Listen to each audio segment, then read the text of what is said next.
Alan Cox from the Alan Cox Show. I don't know what it's about you, but I can't even stand your voice. I think you're the biggest asshole alive. It's gonna be a great show. Let's kick it. I'll say kick it, and you'll just kick it with a tasty groove, okay? 1, 2, 3, kick it. Kick it. Come on. God damn it. Could you one time kick it? What the? Alan Cox. Here we go. He'll ad-lib. He'll be fine. It's the Alan Cox Show on 100.7 WMMS.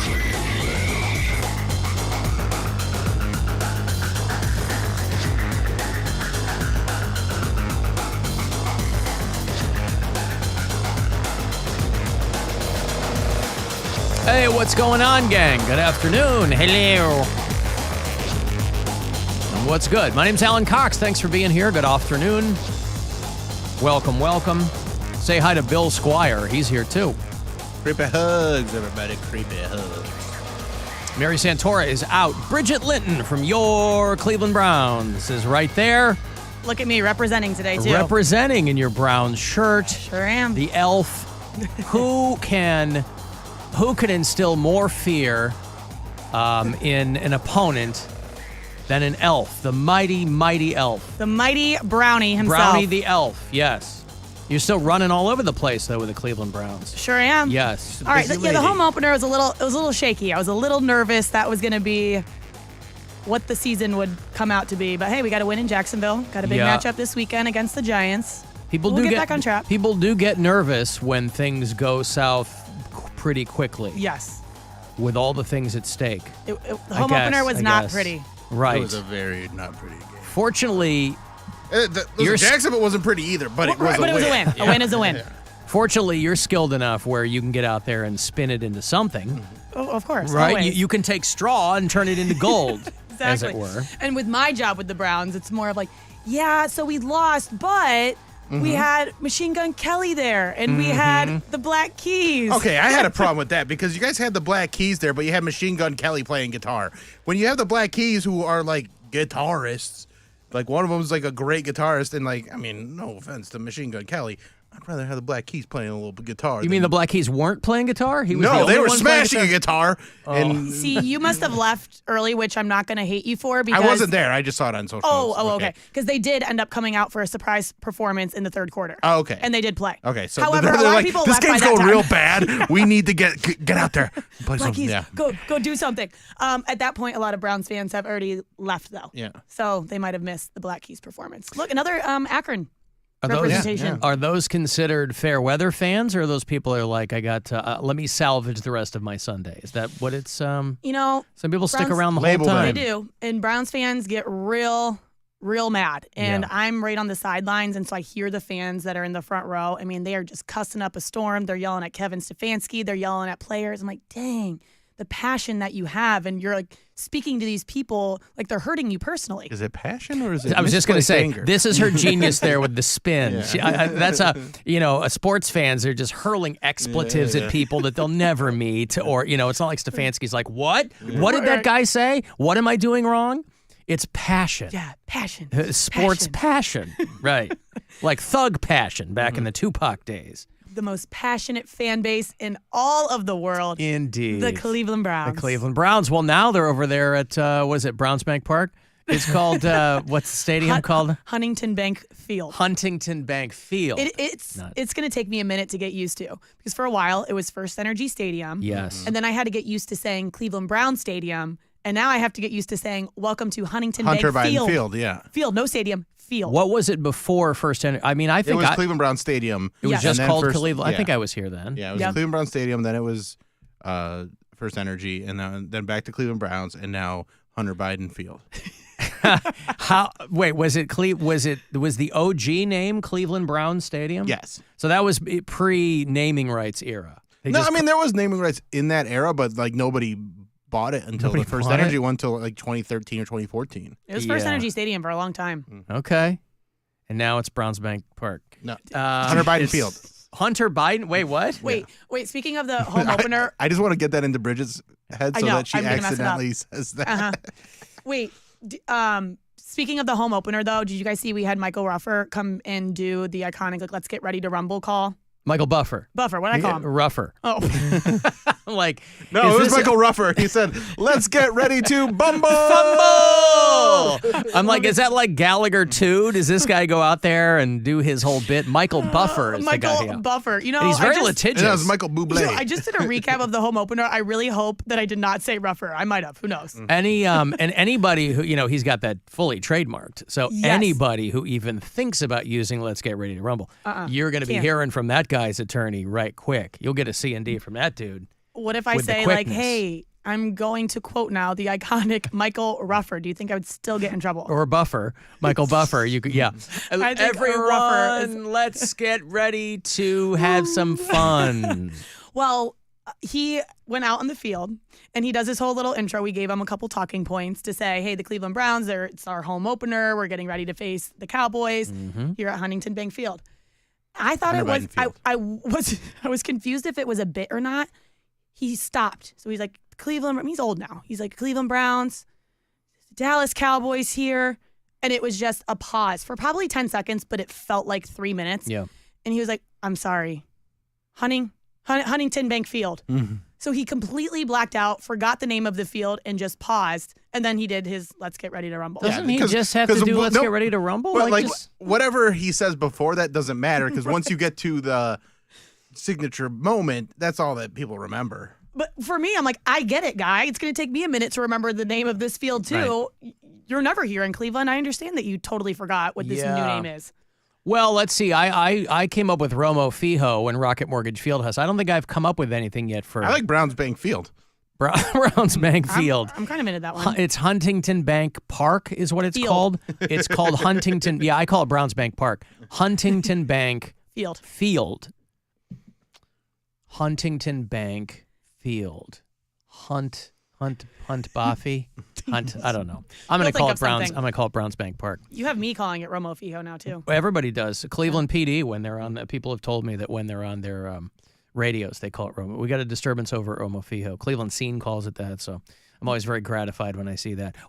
In the course of almost 15 years in Cleveland, Bridget, I've made one contribution to local culture, and it's it's a Romo big Fijo. one. You should be like Michael Buffer, sometimes known as Michael Ruffer, and, patent that. Like, hey, Romo Fijo, that's me. Yeah, that's right. Were you at SummerSlam? Some people told me they saw you at did. SummerSlam. Yep. In an official or unofficial capacity? Both. Yeah. So I was there in official capacity, and I don't know anything about the WWE, so it was cool for me to meet the wrestlers and interview them. But some people are like, you got to meet so-and-so. And I'm like, it's probably good that I'm not a huge fan because I was not starstruck by any means. Their getting to minds meet are them. blown. Yes. The people who, yeah. And my cousin is obsessed with WWE, and so he got a lot of tickets, and they were good seats. Someone backed out last minute. He's like, if you're already here working, come sit with us. And I'm like, okay. So I went, and I just... Because they packed the place out, yeah. I have never seen anything like that. And the people talk about passion. Oh, yeah. Passionate fan base. But I was so confused. I'm like, guys, this is so fake. They're taking chairs and it doesn't even sort of look like they're actually hitting each other. So I don't really get the hype. It's a of it. performance. Yeah, I it's like a have show. tried to understand. I fully, people who are into it, it's completely fine. When I was a kid, we weren't allowed to watch it because it was just like so violent or whatever, even though it was fake. And so I didn't grow up, but friends of mine just loved, back then it was the WWF, and loved all that stuff, right? And so I associate it with children. And so when I have friends who are way into it and, when they do these tours, they sell it out, it's super popular, and it's fun. Like I get the fun thing. I don't understand the die hard. I don't. I think you probably had to grow up with it. Right. Yeah, it's I don't know people's- that anybody comes to it as an adult. Like but, I was into it in high school a bit, and as a little kid too, and then got pretty into it during the Attitude Era when it was Stone Cold versus The Rock and all that stuff, and then kind of went. And I tried to get back into it, and I just couldn't. It's too time consuming more than anything to know. Yeah. Like you have to watch every single Yeah. week. You gotta know run a what's going flow on. chart. It's Well, it's so like the much. storylines. Yeah, the storylines are just because they'll be like, well, this guy's with this, and then this, and then this happened, and this happened. This I'm like, I don't have the time to link this all back together and get back into it. Like Yeah, I ever think they're since- great athletes. I think it's an incredible performance. It's just I can't get back to it. That's how I was. I know there was one, it was two females fighting each other, and they were basically fighting over a guy. Yeah, in real I saw life, that. they're both like I married. actually caught that and I was one. like, wait, I'm confused. Like, it's a storyline. Yeah. I'm like, oh, okay, yeah, got it, guys. Yeah, there's a lot of suspension of disbelief where, you just go, I'm just here for I want to see the action. I want the spectacle. stories to be good, the spectacle. It's a lot of fun. So I get why people are into it, but I'm do so far removed from it that I've never been able to fully get back to that place. Once Rowdy Roddy Piper died, I was out. Aw. That's sad. I actually compared them to Chris Browns Benoit for fans me. because I'm like, God. Owen Hart. I'm like, these people are like so crazy about it. I'm like, they're like dressed up as the wrestlers too. Like people got so into it. And I'm like, yeah, but you look at Browns fans, we're running around barking all the time. People are probably looking at us like, It's all cosplay. It's fine. How do You these people spend so your crazy? People spend your have time their and your escapes. resources They have however their you hobbies. Yeah. They have Yeah. their, it becomes their personality. And if it makes them happy, then I am happy for them. yep. There you go. They put a ton of money into it. It's what makes them go. So enjoy it. And you might run into Bridget Linton or Michael Ruffer over there at Browns Bank Park. All right, listen. You want to see Bridget on Instagram? She's Bridget_Linton8. Yeah? Yep, you got it. Hey, a lot of pictures of you with little kids. It's sweet.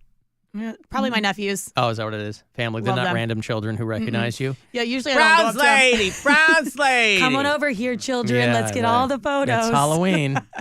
All right, we're going to take a break. If you want to send a text 35192 to do that, you can watch the show live. Go to the Alan Cox Show YouTube channel, and we'll be back. It's the Alan Cox Show. Everywhere on our free iHeart Radio app or whatever smart device you have. Just tell me to play the Alan Cox Show on iHeartRadio. We're just hours away from our 2024 iHeart Radio Music Festival, presented by Capital One. The biggest headliners in live music will be taking over T-Mobile Arena, Las Vegas, tomorrow and Saturday. Limited seats still available at AXS.com. Don't miss A$AP Rocky, Big Sean, Camila Cabello, Doja Cat, Dua Lipa, Gwen Stefani, Halsey, Hozier, Keith Urban, New Kids on the Block, Paramore, Shabuzi, The Black Crowes, The Weeknd, Thomas Rhett, Victoria Monet, and a special performance by Coldplay's Chris Martin. Plus, some special surprises and moments you are not going to want to miss. Our 2024 iHeart Radio Music Festival, presented by Capital One. Stream only on Hulu. And listen on iHeart Radio. Tomorrow and Saturday, starting at 10:30 p.m. Capital One is the proud presenting partner of the 2024 iHeart Radio Music Festival, bringing great products, rewards, and services to its customers.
Now, could you tell us what show you're listening to? It sounds fun. This is the Alan Cox Show. On 100.7 WMMS.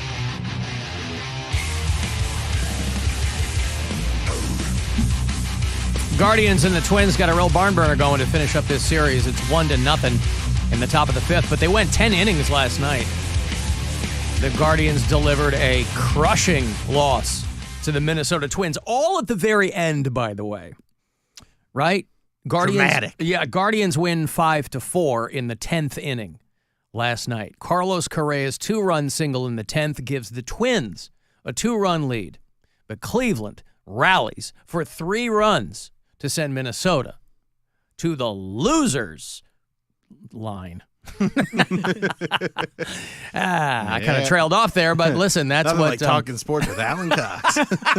It really is. I'll tell you what. Browns Bank Field tonight with so they are finishing up that series right now.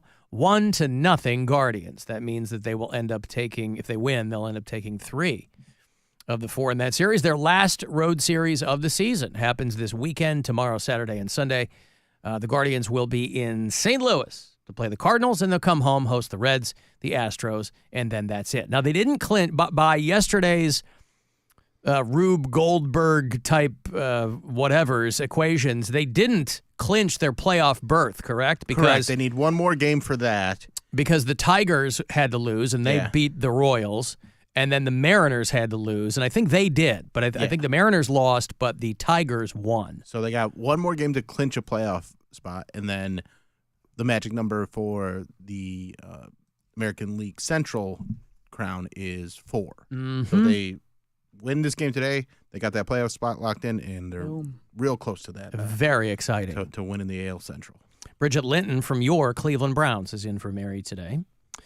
Comedian Jason Cheny is going to join us later on. He's doing a one-nighter at Hilarities. I haven't met him, but I think he's a funny dude. Tomorrow, Derek Cahill is going to be here. He's going to be at the Cleveland Funny Bone. And then our buddy Bobby Kelly is back in tomorrow.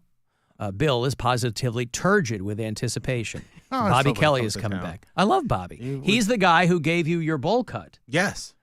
When Bill got his infamous bowl cut as punishment. That was 4 years ago. Yeah, 4 years ago. Bobby Kelly. I think Gwen was 4.5 years, yeah. It was Bobby. No, Mary was there. Was that the time before Mary was there? Okay. Mary was there. I know Gwen's been in when Bobby's been here. So because I remember the time when Bobby and Gwen were in, they were talking about Nora hemorrhoids. Was real little, and they were talking about toddlers and like potty training and them taking just massive dumps because they just hold it for like 2 or 3 days. Massive Campbell's soup can-sized dumps. What are you guys talking about? You love talking about poop and throw up and all of the nasty things. But toddler, you're on a different plane when you have a toddler. I'm just saying that's how they bonded. That was your memory of their I just moment. remember how excited Gwen and Bobby were talking about that situation. To kibitz over toddler poop. Yeah. I also need to see this haircut. You never saw my bowl? No, I've never seen it. No, I've never seen it. So you know how we do that tubing race every year at Boston Yes, Hills Brandywine? Okay, and so for a long time we had punishments every year, and they kind of ran their course, and we would crowdsource them, whatever. I think Bill might have come up with that Alan, one. I'll just send it to you, and then you can play it on the... Yeah, and I'll show it to you. Actually, just go on YouTube and search Bill Squire bowl cut. Okay. You can play it. And Bill said, tell you what, I will get a bowl, I will shave my face clean, and I will get a bowl cut. It became his driver's license. No. This cord is going to run. Okay, well. Hold on. Let me see if I can see that. Bill, stop it. Yeah. Oh. Shaved his face clean. That's his. You don't even look like the same person. Throw it up on the for the people at home. How Please tell me that you were Dumb and Dumber for Halloween that year. No, because this was in February. This is right around my birthday. I mean, so I had to get the we had it scheduled for like a week later, but I was like, what if we do this while Bobby's here, and then I have to get my license renewed. So I was like, if I'm gonna get this, I might as well make it as funny as possible. So it was perfect timing. Yeah, so I got the bowl cut, shaved the beard, and it was my driver's license picture for 4 years. I just got it replaced this year. I was going to say, is it still on there? No, it's I replaced it this year. I had to get a new one this year. I can't believe I've never seen that until today. Especially since every time you had any interaction with anybody, I mean, let's say in 4 years you got pulled over once, right? And Which you didn't. Well, they would look at you and they'd go, they'd really have to do the double and triple take. I mean, I've had people. Like, nobody ever commented on it except one time when I was buying my condo. Or no, it wasn't even when I was buying my condo because I already owned my condo. But there was some lady had to come over for something, and it was she had to see my ID, and she looked at my ID and she goes, "You lost a lot of weight." She found the silver lining, weight, but it was just that bad. That's what she thought it was. Yeah. I mean, it is crazy how much hair can change your entire look. Oh yeah, shaving the face and giving that new haircut. I don't even think I would know it was you. No, I looked very different. But honestly, there was a weird burst in confidence that I had when I was like, because like I go on stage and people will be like, "What the hell? You were This guy looks liberated. insane." Yeah, and then I would be very funny and like there was there was something like just not giving an F where you're just like, yeah, maybe bring it back. I've thought, listen, if this I got a special coming out. If this one doesn't pop, I'm just gonna be the bowl cut guy and just fully lean into just being like that. I support it. Yeah. Fully support Everybody thinking you're My mentally girlfriend challenged doesn't. everywhere. Yeah, I was going to say that. Yeah, she's not on board, but. Well, this is the time of year too, and I don't know if it's late summer, early fall is when I start growing my hair back out. But a lot of girls will go crazy towards the end of the year and go, "I'm chopping all my hair off. It's time to chop my hair off." And maybe a quarter of them actually do. It's one of those things where I go, "I just want to change, chop my hair off." Yep. And then they start thinking about it and they go, "It takes so long to grow back, blah, blah, blah." And they, But did you ever have short hair? So I don't mean like when you were 10. No, this would be breakup bangs, maybe. It was like 7. Nope, never did those either. But it was either 7th or 8th grade. I don't remember. So I was in middle school at this time, and my hair was about the length it is now, like long and thick. And I went through that phase too. I'm like, you know what? I'm gonna just do a whole new look. I've always had long, thick hair. I'm gonna chop it off, but I want to do something nice. I'm gonna donate it to Locks of Love. So I chopped out like 12 inches. Not a good look for me. Hair is too thick. When it was short, oh man. Did it frizz? Oh, Did it yeah. Yeah, okay. Yeah, I mean, it just added to like the awkwardness of what I already looked like in 8th grade. I mean, I was But so you were able to make skinny, a charitable scrawny, donation. right. That was very nice. The braces, and then you just add in short frizzy hair. That was pretty homely. Because some girls do it. Homely. Some girls do it and they look amazing. Right, yeah, you're not like, me. oh, yeah, okay. Yeah, I think this will be my hair for the rest of my life. Wait, when you say you grow yours out, like, are you going long, like ponytail long? Well, I don't know about that, but I mean, I grow it out. What about facial hair? Do you ever have any? It's all facial white, hair? so I'll end up looking like Santa, which I don't like. I mean, it's okay, it's fine. Like I shaved this morning just to kind of get it. I mostly rock the stubble, but if I grow a beard, it's all white. And so I'm like, I got to be in the mindset to kill that look. One of Alan's punishments was he had the beard at the time, and he had to dye his beard and his eyebrows jet black. Yeah. So. Wait, do you have a photo of that? Probably somewhere. What is Mary had to do? Mary's have been pretty lame. I was going to say, females, it's tough to like change your whole look. Because we didn't do it for 2 years because of the pandemic, right. And then I think the only one she had to do this past year, they had to do a hot chip challenge type thing. Yeah. And then the year before that was these clips. Ow. These equipment I'm banging put clips on them like I don't know, like you use for documents. And you like binder clips? Binder clips. So we ripped them off our nipples or wherever we wanted to put them. I'll show you this. This is a YouTube clip when Bill had his bowl cut and I had the jet black. Hi there. Welcome. Hugs, everyone. Thanks for listening to and watching, finally, this episode of The Alan Cox Show. Don't forget to like, subscribe, and share a cold one with the boys, and you can watch the show. Go to alancoxshow.com. And boy, it's a good watch. Santora is out. so there I look. Jet black. It literally looks like two completely different people. Yeah. I couldn't even take you seriously, Bill, looking at you. I feel like your hair color changed too. You took us seriously before? Yeah, true. My hair color has changed because that was 4 years ago. My hair's gotten significantly more gray. It's crazy how fast it started going. Alan, you can kind of rock the jet black look, though. That's what I said. Everybody's like, "You are insane." Because I go, like "No, it. I If don't you know." had matched your hair to it, it would have looked better. Well, but like, it wouldn't have been as funny then. But yeah. And then he had walk around looking like super pimp. he had nails. He had to wear Acrylic nails for a week or 2 weeks or something A like month. that. Was it a month? Yeah. That was a whole month. Okay. You guys come up with funny, good things. I did a dangly dolphin earring. I had to do that. You had to fish it out of a hotel sink in Phoenix. Yeah, I fell into the sink. We were out there for what was it? Indians, yeah. Indians training camp or what do they call it? Spring training. And it fell into the sink and I had to get it out. Oh, I was so mad. Like, because it was it was gross. The bowl cut definitely is the best one. Well, I also did the perm too. It also probably made him was nostalgic when you were in the Mormon missionary community too. It fit right in. No, he had the perm for a while, and that was a whole thing. So did you have to grow your hair out to get the perm? Yeah, I grew it out pretty good. A lot of hair-centric punishments around here. Yeah, A lot you of guys have- food-centric, a lot of, And you guys are in the minority where you're men and you both have nice full heads of hair.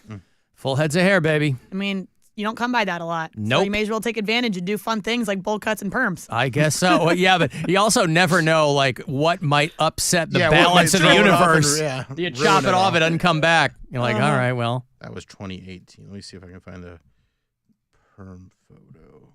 Yeah, and I feel like, with females, with Mary, it'd be tough. We did a stinky squirt gun one year. It was Erica? That was Erica maybe? did a stinky squirt gun, and that was the food firing squad for pound cake. Which Right. was awesome. Yep. What does that mean, good. stinky squirt gun? We filled it with like herring juice and things like that. And then, I drank a shot of my own pee one year. No, you did not. I did. That's just, did you throw up? Right hot out the tap. Oh, so sick. What's coming out of my body? That's What's the matter still, with it? that If is- you cut your finger, don't you you go, oh no, I cut my finger. That's blood. What's the difference between blood and pee? I mean, I don't know. Other than the obvious difference between blood and pee. Oh, Yeah, I did. man. Yep. Here's me And with for- the perm.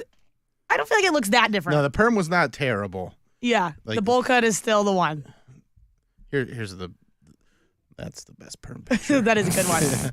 Yeah, you can kind of rock it. Yeah. I feel like your hair's already thick. May as well add some curl to it. Yeah. Well, anywho, that whole thing. When I was thinking, who should we have in for Talk Like a Pirate Day? I thought Bridget Linton because, she does the Irish dancing, and that's not pirate, but it's adjacent somehow.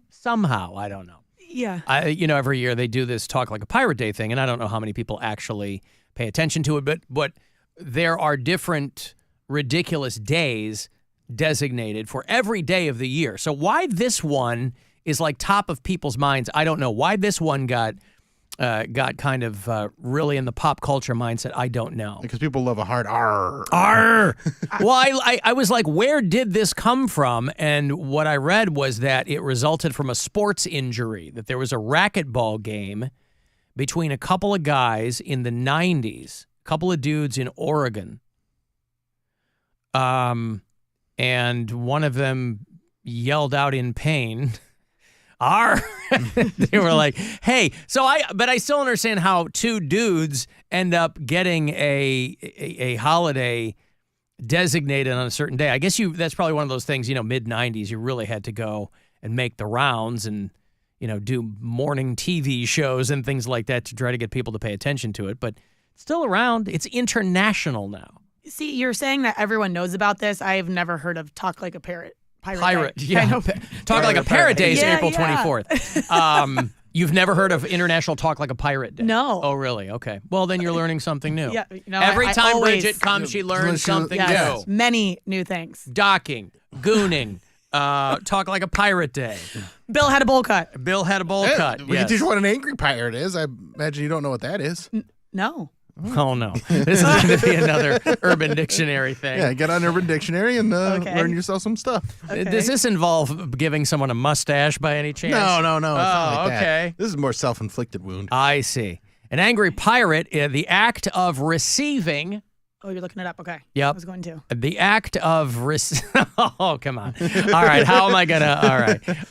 Come on, you're 30 years. You can That's do this. right. Okay. Let me dance around this. The act of receiving oral sex while standing upright, ending with the receiver firing off into one of the giver's eyes. Oh. Hence the pirate part, Got it. the eye patch part. Yep. But also kicking the giver in one of his or her shins and thereby representing the peg leg. So they're hopping around. I just want to know what couple was in the bedroom like, we got to spice things up. Yeah. Let's try this, and we're going to call it the Angry Pirate. That's Like, right. I want to know where this Or came they up. didn't invent it, but I like to think of the couples who are like, because they go, if it ain't new, it's through, right? You got to keep it spicy.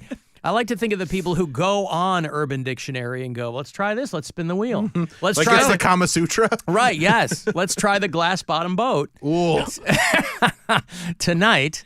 And Angry Pirate, though, I mean, other than there's a little bit of infliction It of starts physical off pain. great. Yes, and then, you kick them in the shins. Yeah, it seems a little violent. Well, but again, different strokes for different people, as it were. And so it's a consensual shin kick. That's right. Those are the best kind. Consensual anything are the best kind. Honey, tonight we're going to try the Angry Pirate.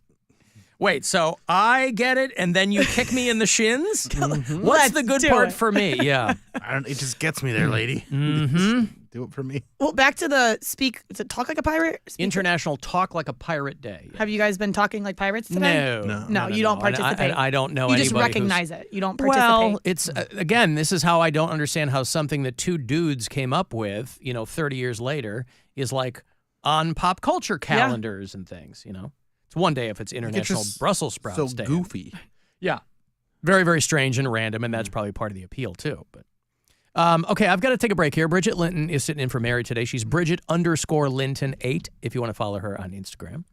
And if you don't, she's still Bridget_Linton8 on Instagram. 35192 to text me. You can listen anywhere on the iHeartRadio app. I'm going to have those Black Dahlia Murder tickets for you. The band is coming through on the Beg to Surf tour. Love these guys. You want to go see them at the Agora. It's coming up October the 3rd. This weekend, the Buzzard backs up to the 90s. Welcome. You've got 90s. And we're going deep. Even deeper. Is that all you got? If you heard it here in the 90s, you'll hear it here this weekend. I want you to listen to me, and I will say this again. We will not play music from any other decade. It's nothing but the 90s on 100.7 WMMS. Sarah Spain with iHeart Women's Sports, presented by Capital One.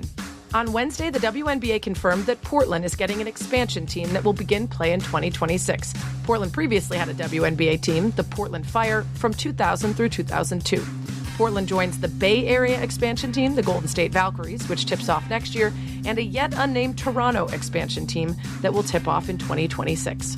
For more women's sports stories, subscribe to Good Game with Sarah Spain on iHeart Podcasts. With the Venture X business card from Capital One, you earn unlimited double miles on every purchase. Capital One, what's in your wallet?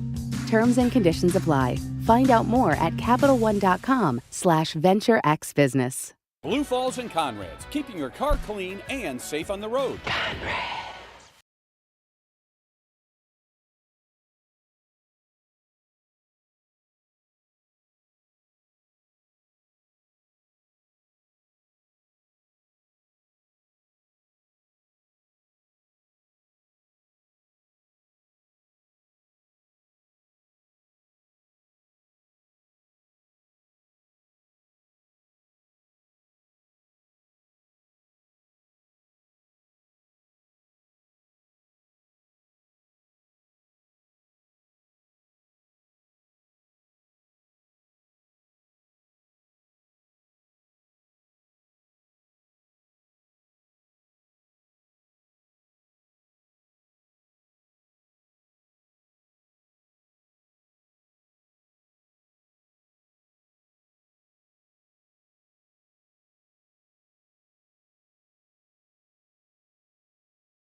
100.7 WMMS. Cleveland.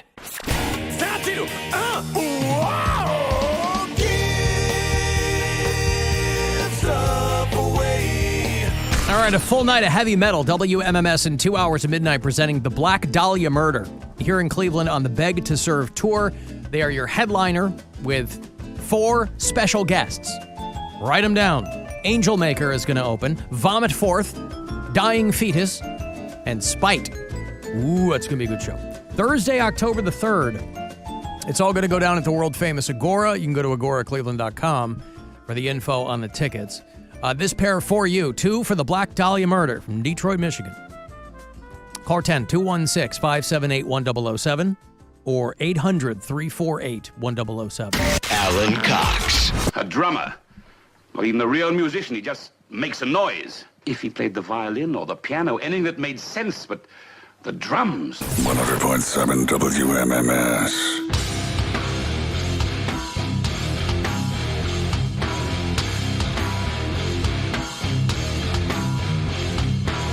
We were talking about how they were going to make that big Sonic Temple announcement today, and they said that it was the most requested Sonic Temple band of all time and that they had never played before, and my first thought was Metallica, but then I thought that Metallica had played Sonic Temple, but they had only been booked to play Sonic Temple. They were going to be the big headliner the year that COVID shut everything down. So they have brought Metallica back, and Sonic Temple will have Metallica headlining two nights, of the nights. Yeah, because that's what they've been doing on that M72 tours. They do weekend shows. So they go to a city and they play Friday and Sunday nights. They have different openers. They have different set lists. And so that's what they're going to be doing at Sonic Temple this year, which is like the first week in May. It's a little earlier than it has been in years past. Yeah, 10th. They're playing 10th and 11th. Or 10th and 11th, yep.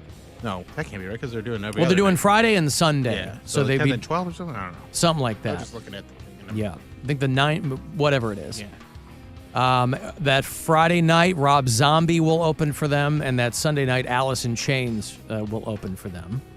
So it's basically part of Metallica's tour that they're doing 2 nights. 9th and 11th. There we go. The 9th and 11th. Never forget. Now, does that mean that Limp Bizkit, because on the flyer that I'm seeing, this is like the Metallica World Tour flyer. It says Limp Bizkit and Ice Nine Kills are opening those shows, and then on the Friday show, and then I don't know. So like, are they going to be there? Well, too? as far They as just haven't I don't officially know, announced it yet? I don't know. The announcement I saw for Sonic Temple was they were announcing Metallica and they were announcing Rob Zombie on that Friday night and Alice in Chains on that Sunday night. I feel like Limp Bizkit did it this year already. I don't know. 108 bands over 4 days and 4 stages at Sonic Temple there at Crew Stadium in Columbus. It is May 8th, 9th, 10th, and 11th. The pre-sale starts Monday at noon. So if you're interested in it. And again, Sonic Temple is one of those festivals where you just can't lose. You know, that's why it's one of the handful of festivals where they feel pretty confident in telling people to buy tickets before they even do the lineup. That's become more of a thing with festivals because, once you have some name recognition, I think once you have some equity with the audience, Lollapalooza does it. Incarceration, I think, does it too. Not every festival because, people need to figure out where their concert dollar is going. But that's probably not a festival where you'll see Bridget Linton walking around, right? You're probably not walking around the rock and metal festivals. Mm-mm. Right. No, but Probably she did not. just have an iconic moment at a concert. Oh. Did you really? Oh, like my life is complete, actually. If I died tomorrow, Was I this think the I Missy would... Elliott show? Yes. I saw the video, but I thought you did this for her years ago. No. Okay. Didn't so you tell us the story? Like, my fun fact for the last 3 years has been I Irish dance for Missy Elliott via FaceTime. Oh. And I've always said one day I'm going to meet her in real life and I'm going to Irish dance for her. You did it on And FaceTime, right? The moment finally happened. So, yeah, to remind you, 3 years ago, there was a big rap concert in good old Youngstown, Ohio. And I was there and I was doing backstage interviews, interviewed Cheny, the rapper, and her manager was there and had followed me on Instagram. And this was around like April time. And he's looking at it and he's like, what is this wild dance that you're doing? This is a great one, by the way. Mm-hmm. Good job. Look at him. Knows his Irish music. I know. Just said Irish. Type it in. And boom, pops right up. Yeah. So Trina's manager Bill, I'm was trying to like, look cool here. Will you call him? he literally Play better music. he had never seen or heard of Irish dancing, and I was just very confused by it. And then Trina's like, yeah, what's Irish dancing? I'm like, come on, guys. Michael Flatley, Lord of the Dance, Riverdance. No idea. So he's like, well, can you do it for us? So I did for Trina. Trina was mind blown. FaceTimes Missy Elliott and says, Missy, you got to watch this girl and watch her do this crazy dance. So I did it for Say Missy it like Elliott. She was at it. I don't quite remember, Bill. She watches What Big J. Black Irish? Well, when she said Missy, I'm like, there's no way. There's no way this is Missy Elliott. And it was. So it's been my fun fact. I'm like, I cannot believe this. Missy Elliott has seen me Irish dance. I don't care it was via FaceTime. It happened. So then fast forward to now, Missy Elliott was coming to Romo Fijo for a concert. And I contact Trina's managers. I know he also worked for Missy Elliott. And I'm like, hey, are you going to be in town for this? He's like, yep, of course. I'll get you tickets. And he remembered you, or this is someone with whom you had stayed in contact? Like ish, yeah, because okay. they live in Miami, so I've gone to Miami and I would contact, but we've never been able to meet up. And I'm like, hey, if you're gonna be in Cleveland, and also, can you get me some tickets? Hey, how can I get into one of Diddy's freak-offs? Please help me out. So I'm It's meeting BYOL. him. I'm meeting him outside of Romo Fijo, and there's a videographer there capturing the fans going into Romo Fijo for the concert. And so this manager was like, wait, brings the videographer over. He's like, you got to do your dance. And I'm like, all right, come on. Am I like your performance monkey every time like you see someone? They're like, hey, watch her. She can do this Irish dance. Yep.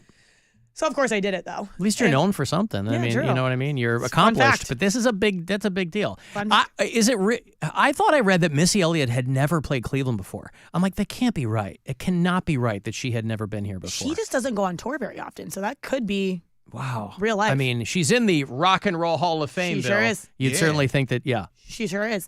So the videographer, I do it, and he's like, yeah, this is going to be a recap of all of the fans that are going to the concerts. We'll do one specific for each city. So be on the lookout on Missy's social media accounts. You'll probably be a part of it for this little dance I did outside of the arena. I'm like, oh my gosh, cool. So I'm already thinking that's cool enough. So then during the concert, a security guard comes over to me and hands me a backstage pass. I was like, what? And he was like, yep, you might have to do this dance in real life.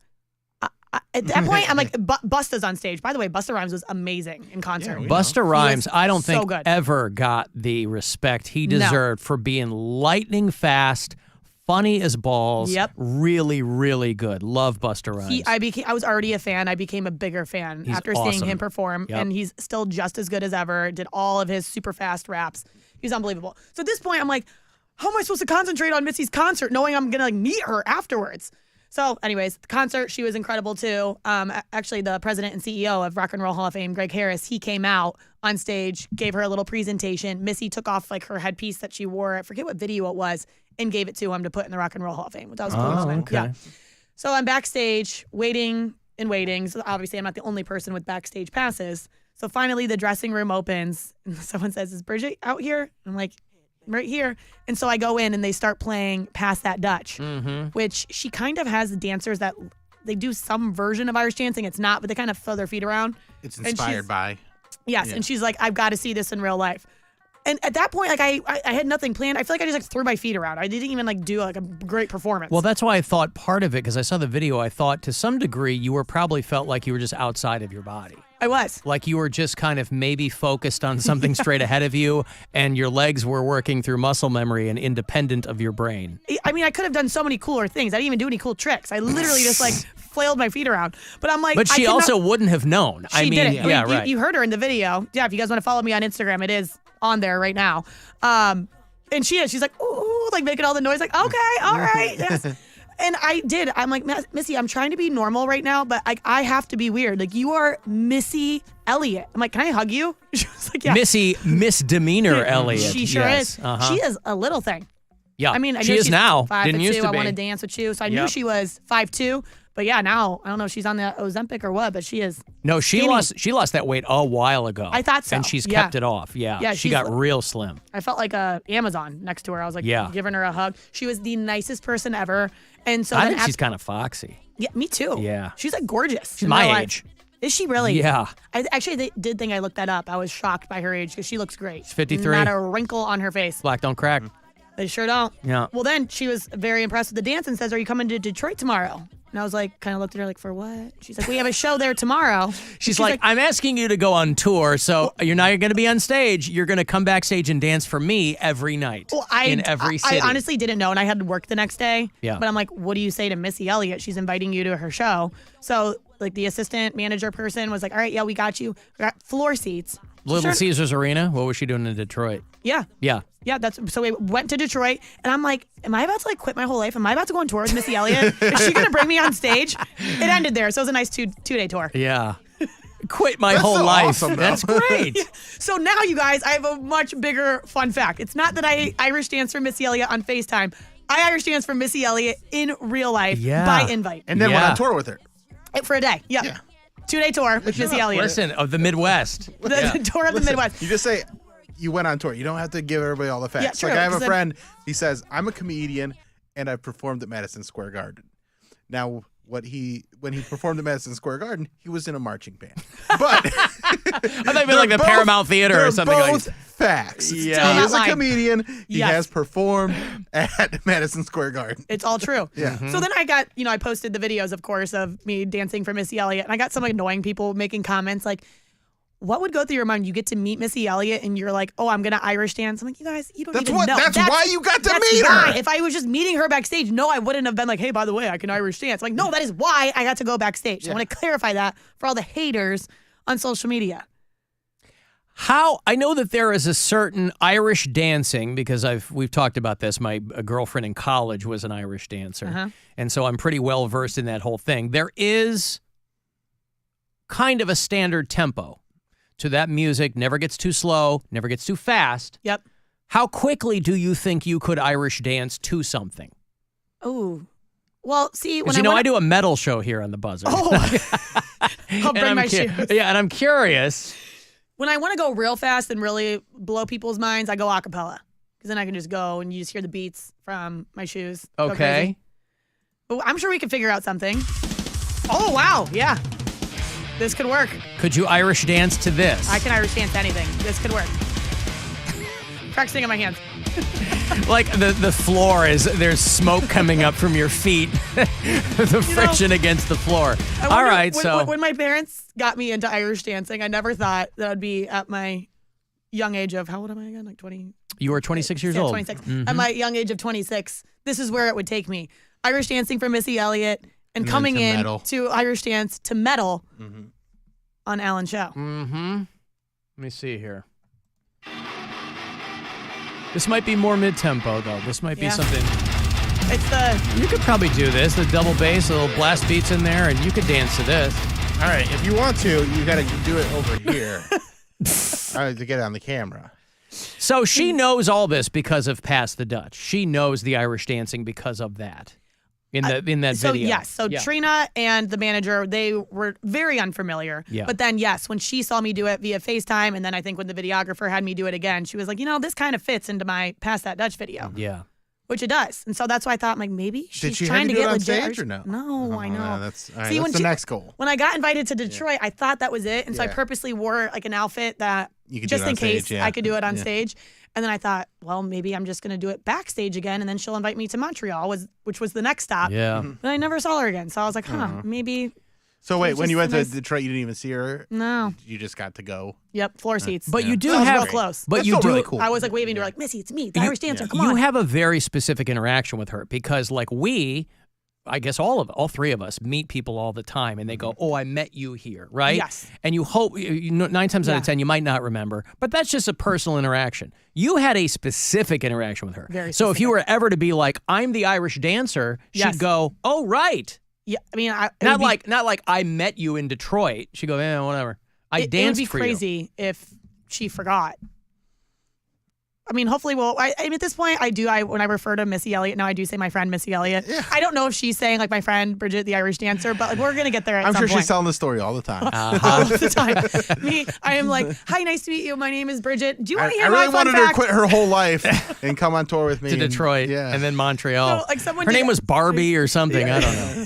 Someone asked, like, would you, if she asked you to go on tour, would you? I'm like, what do you mean? Yeah, like, but like you'd have to like quit everything. I'm like, it's Missy Elliott. I don't know. Could you imagine if her entire tour, every stop, she has one person backstage with a very specific skill, like a weird thing that they do, and you were just the Irish dancer that night. I was the Cleveland token. But like when I was in Chicago, I met a guy that was really good at yo-yo. Yeah. Kelsey Cook's dad, or whose dad is that? Kelsey Cook's dad is Glazer. Who's the yo-yo guy? I think Nikki Glazer's dad's the yo-yo guy, and Kelsey Cook's dad is the trumpet guy. Which he was at one of the shows, and I was like all excited to meet him, and then I didn't get to meet him. Yeah. I'm really bummed about that. Because the guy, Missy Elliott goes to Tulsa, and she's like, "Oh, there was a guy who won a hot dog eating contest, and he chugged down 25 hot dogs in front of me, and you were the Irish dancing girl in Cleveland and Detroit. So Detroit, you just got to go to the show. Yes, I think maybe that was her like. Thank you. Thank you. Yeah, thank you for showing your talent. I'll give you tickets to my next show. Yeah. Which in my mind, I was like, I'm about to go on tour, which was not the case. Not the case. I'm about to go on tour. A little bit of miscommunication between me and Misdemeanor, but it's fine. That's why they call her Missy Miscommunication Elliott. Yeah, that's what they should call her.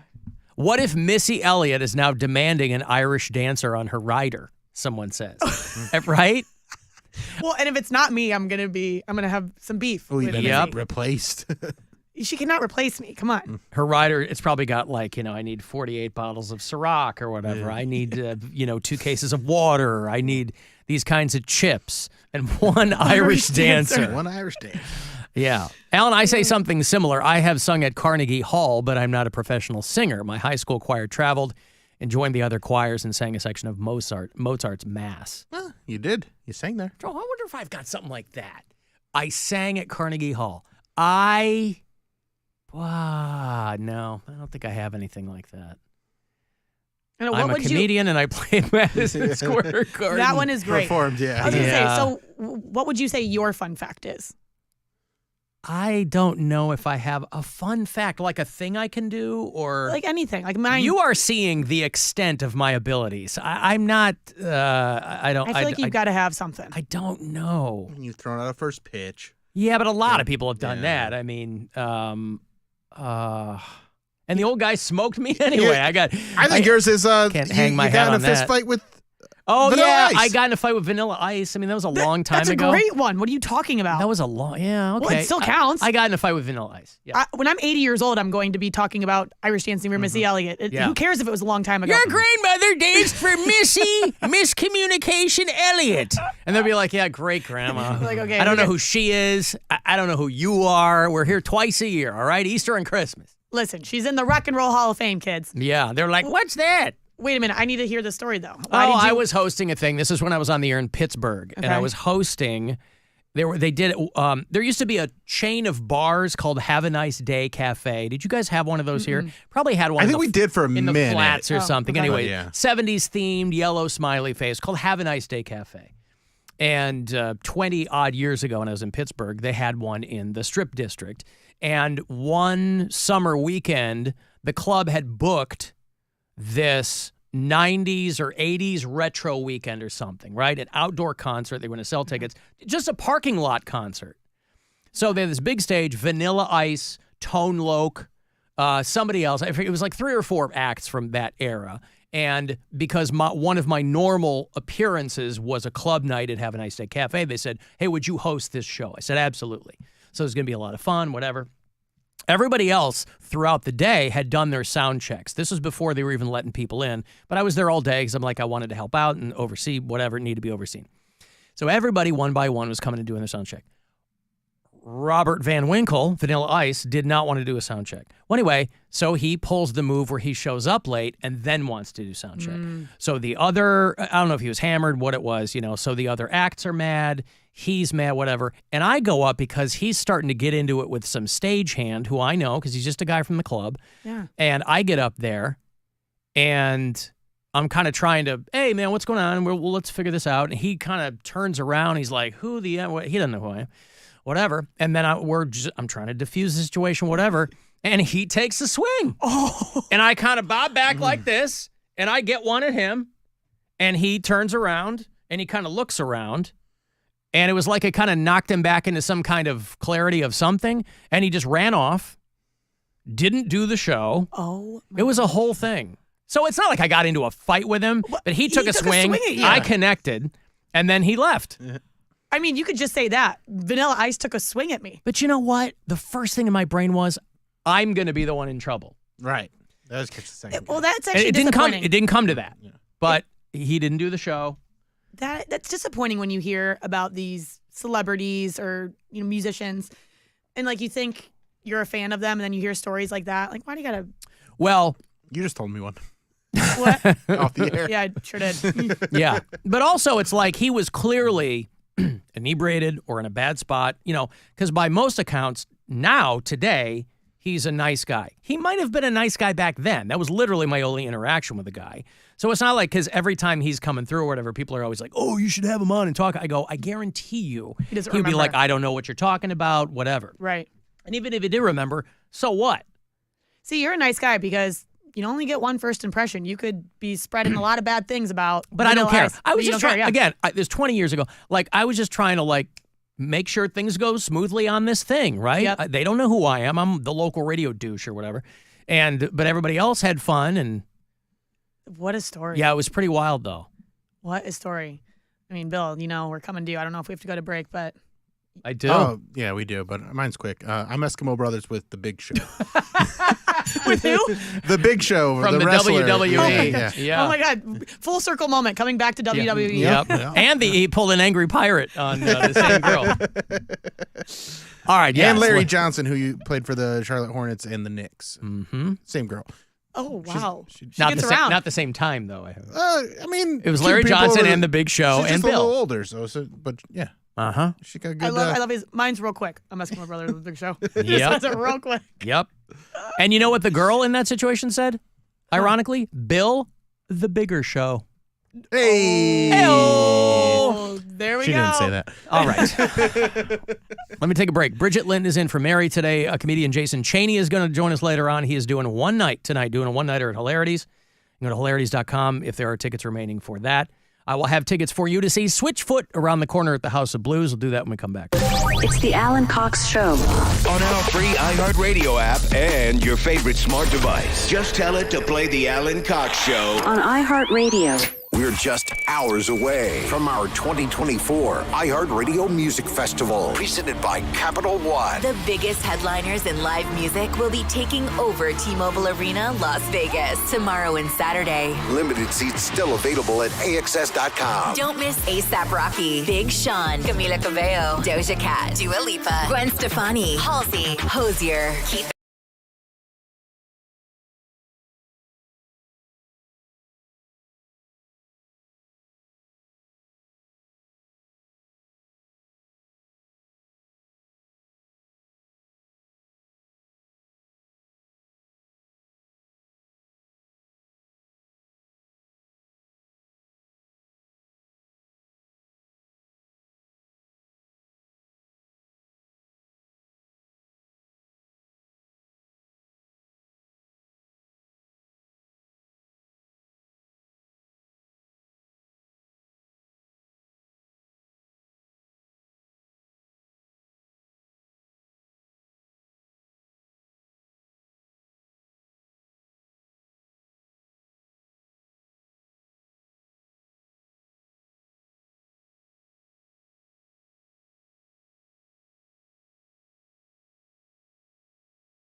The free iHeartRadio app has over 100 commercial-free stations waiting for you to explore right now, like classic hard rock.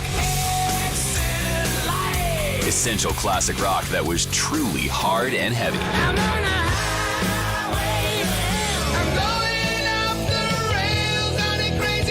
AC/DC, Metallica, Led Zeppelin, Guns N' Roses, and more. Just open the free iHeartRadio app and search classic hard rock. iHeartRadio. Free never sounded so good.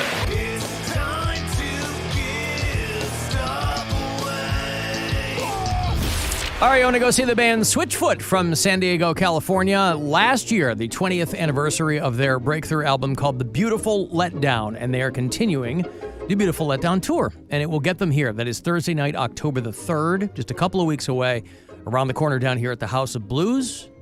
Ticketmaster.com with all of the pertinent deets, tickets, all that stuff. If you strike out with me, you can buy them there. But if you're caller 10, I'll give you this pair. Good luck, you and a pal, to see Switchfoot. 216-578-1007 or 800-348-1007. Have you ever been impregnated with excitement? Well, it looks like you're showing. Welcome back to your new daddy, Alan Cox. On WMMS.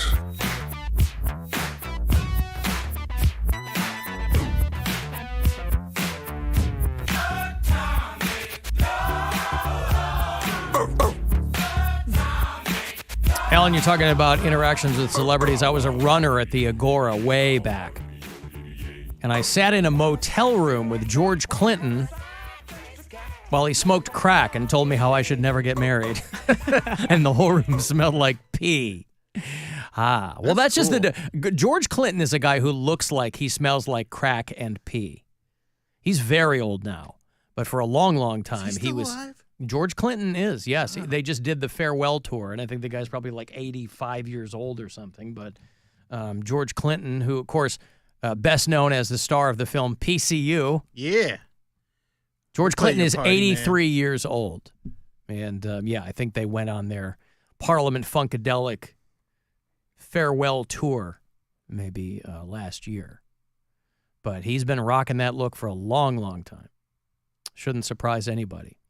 Bridget Linton sitting in for Mary today. Who do the Browns play this weekend? Giants. The Browns. Giants. Who's that? Saquon Barkley? Who's with the Giants? No, Saquon Barkley is with the Eagles now. Eagles. Wasn't he with Danny the Giants? Dimes, Daniel Jones. He was with the Giants, but he was. Okay. Yeah. We'll get the Danny Dimes. Picks. That's what they call him. Yeah. Okay. More like Browns should get the win. Should they? We'll see. Well, they should always get the win, right? Absolutely. Okay. Well, Super Bowl, here we come. Whoopsie Giants, has been, Browns. So my dog does weekly picks. Your dog does? Yeah. Oh, okay. She picks winners. And first week she went 4-1. Week 2 she went 2-3. But she's gotten both Browns games correct. So has she picked yet? She picked for the this Cowboys. Weekend? She next picked. segment we're going to do her picks. Yeah. So next segment great. you'll get to see who she picked. Fingers crossed. Okay, Browns, Giants. Listen, that Eli Manning, he's tough.